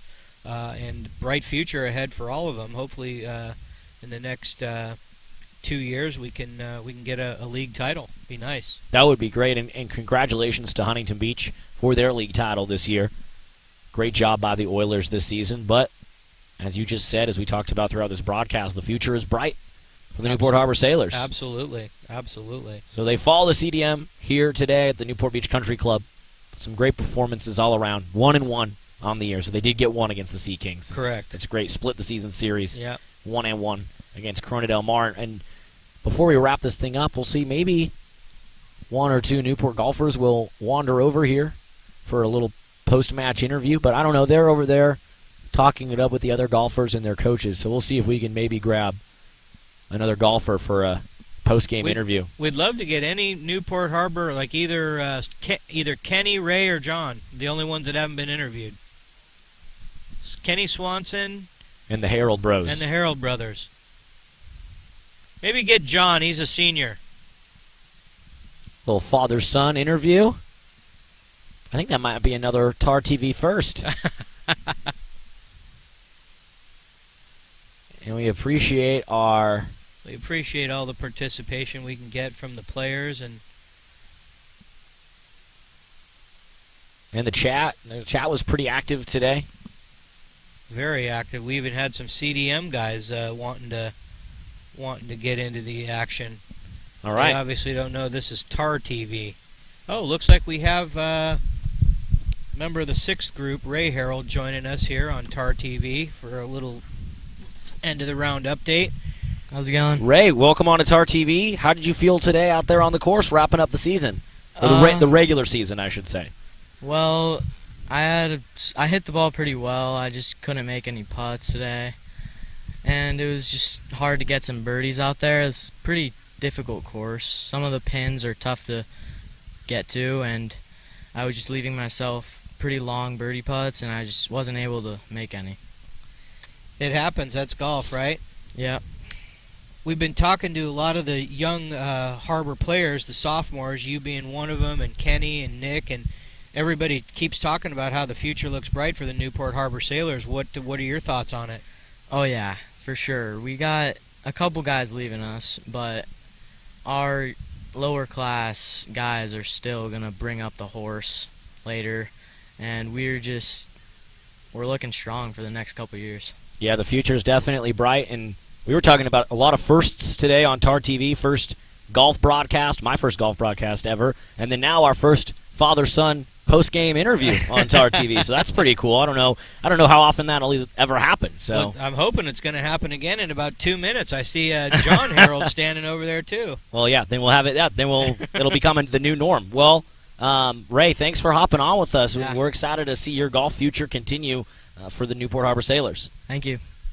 All right, Ray Harold joining us here today, and now we'll just keep rotating them through. Kenny Swanson. Kenny Swanson hopping on. Yes. Kenny, how'd you feel out here at the Newport Beach Country Club today? Well, I shot a bad score, and I don't like shooting bad scores, but that's golf. So this course was tough on me. I don't feel like I left too many shots out there. I feel like if I would have played at a easier course like Costa Mesa, I would have probably shot under par. But we didn't play Costa Mesa today, and so that's too bad. What was so tough about it for you today, Kenny? Well, if you miss your drives and hit it in the rough, it doesn't roll at all. The greens are tough, get no spin. Greens are fast. They're hard to read. Basically, everything that can be hard about a golf course, it was hard. So, yeah. Kenny, you're a sophomore, co-MVP this year. We're talking about the future being bright for the Sailors, but what are you individually most excited about heading into next season, heading into your junior year? Heading into next season, I probably am most excited on playing with my friends, having some good scores. Excited on moving past today after this great round. And, yeah, hopefully I can improve. Awesome. Well, Kenny, thanks for hopping on TarTV with us. We appreciate it. Go Sailors. Thanks for thank joining you. us, Kenny. It's Kenny Swanson, and we'll round out our 6 Sailor interviews with, I believe this is John Harold? John Harold. This is the other Harold? This is the other Harold boy. It is. John, welcome on to TarTV. Thank you. Thanks for hopping on. How'd you feel out there today? I hit the ball pretty good. My lag putting was great. I just had one mental mistake, and I guess I was juicing the irons a little too much. I maybe got to lay back on the lifting and hit it a little shorter. Lay back on the lifting. Well, summer's right around the corner, so it's hard to stay out of the weight room when you know you're going to be at the beach a lot. True. I understand. Yeah, I got to get that summer bod. That's what we're all striving for here. Yep. Well, John, you've had a successful career at Newport Harbor. You've been a 3-year varsity letterman, and what do you think is one of your greatest memories of being a member of the Sailor golf team? Definitely one of my greatest memories was earlier this season when we had the Battle of the Bay on our home course, and we were able to pull it out. That was a great feeling. We had a great team camaraderie there. We worked together, and it was really cool to beat the Sea Queens. Oh, boy. And so, John, good luck at Boston College next year. Are you going to golf over there or just study finance? Mostly just study. Okay. I think I'll play on the club team, but sure. yeah. Awesome. Well, good luck out there, and enjoy your time out in Beantown. Yeah, I'm really excited about it. I bet. Congratulations, Yeah, absolutely. John. Go Eagles. All right. Well, that was fun. Got to talk to all 6 Newport Harbor golfers. Should we get a Corona Del Mar golfer in here? Let's do it. CDM guy in here. That would on actually TarTV? be Really? that would be another TarTV Oh my first. gosh. Holy smokes! And then who do we have here with us? Is this He-Man Liang? Yes, sir. So how did you feel out there on the course today? And your team came away with a victory in the Battle of the Bay. Congratulations Congrats on the on Battle that. of the Bay. We hate to say it, but Well, our team played really bad today, but we still beat Harbor by a lot. So, yeah, I don't think they got anything on us today. You know, we didn't do too good out there. I had a couple of bad holes. And yeah, well, like John said, they beat the Sea Queens earlier, right? But I guess the Sea Queens got it back. What are they now? Not sailors, right? What do they call it? I don't know. But hey, I just want to say, Sam, if you're listening, I love you. Without you, we could not have won this whole thing. You know, we even though we lost to Huntington, but we beat Harbor. And I want to say something to my mom. In Chinese, is that okay? no, that's fine. Shabi, shabi, shabi, shabi. What does that mean? What'd you say? E-Man? Thank you, thank you. Okay. Well, that's Very good. awesome. Well, so many firsts here on TarTV. One question for you before we wrap up. Yeah. How much we see it in football, water polo, basketball? How much does the rivalry, Battle of the Bay rivalry, mean in golf? A lot. We beat them. I mean, that's what's most important. Yeah. All right, He-Man Liang, congrats on the win. Go Sailors. Go CDM, dude. Sea Queens. That's our first CDM interview here on TarTV, so you got to give credit where credit is due. Shout out to He-Man Liang and the CDM golf team. And that does it here from the Newport Beach Country Club. Any final thoughts? Just another great season for Harbor Golf. Another great opportunity for the TarTV to be able to broadcast high school sports. Yes. It's a winning recipe for the whole thing. We also want to remind you all again, please hit subscribe on TarTV so we can get that. Subscribe. We can go mobile live stream. Mobile live stream going. Subscribe. Like to say a big thank you to all the volunteers that were out there sending in their scores on the Golf Better app.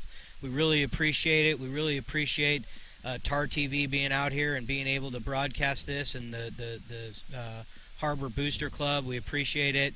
Just thanks to everybody that tuned in, and thanks for the opportunity, Alex, to join you and help with the broadcast. It was a ton of fun. I had a great time. Thank Sean you. Bolton might have gotten Wally pipped today. He couldn't make it, and the replacement might have got the full-time gig. So, oh boy, Brad, that was a lot of fun. I appreciate it. And just like you said, today really wouldn't have been possible without the volunteers and the Golf Better app, BETTOR. Check it out, download it. It will make your golf experience so much more fun. It made our broadcast experience possible today, and all the volunteers who were updating the scores on the Golf Better app. We appreciate them, and Jason Levin, Dale Thayer for having the vision to put this thing together. They wanted to do it. I said, I don't know if we never streamed anything away from the high school, and then lo and behold, here we are at the Newport Beach Country Club 1 week later. So they had the vision. The Newport Golf Program made this happen today. Of course, also big thanks to John Hoist and the TarTV production crew coming out here, couldn't have done anything without him. Well, definitely. I mean, nothing. And then, of course, big thanks to our athletic director, Jerry Murray, and our principal, Dr. Sean Bolton, for putting this whole thing together from day one. From my broadcast partner, Brad Harold, I'm Alex Crawford saying from the Newport Beach Country Club to Davidson Field, from the bell tower to the beach, you've been watching Newport Harbor Boys Golf on TarTV. Go Sailors! Go Sailors!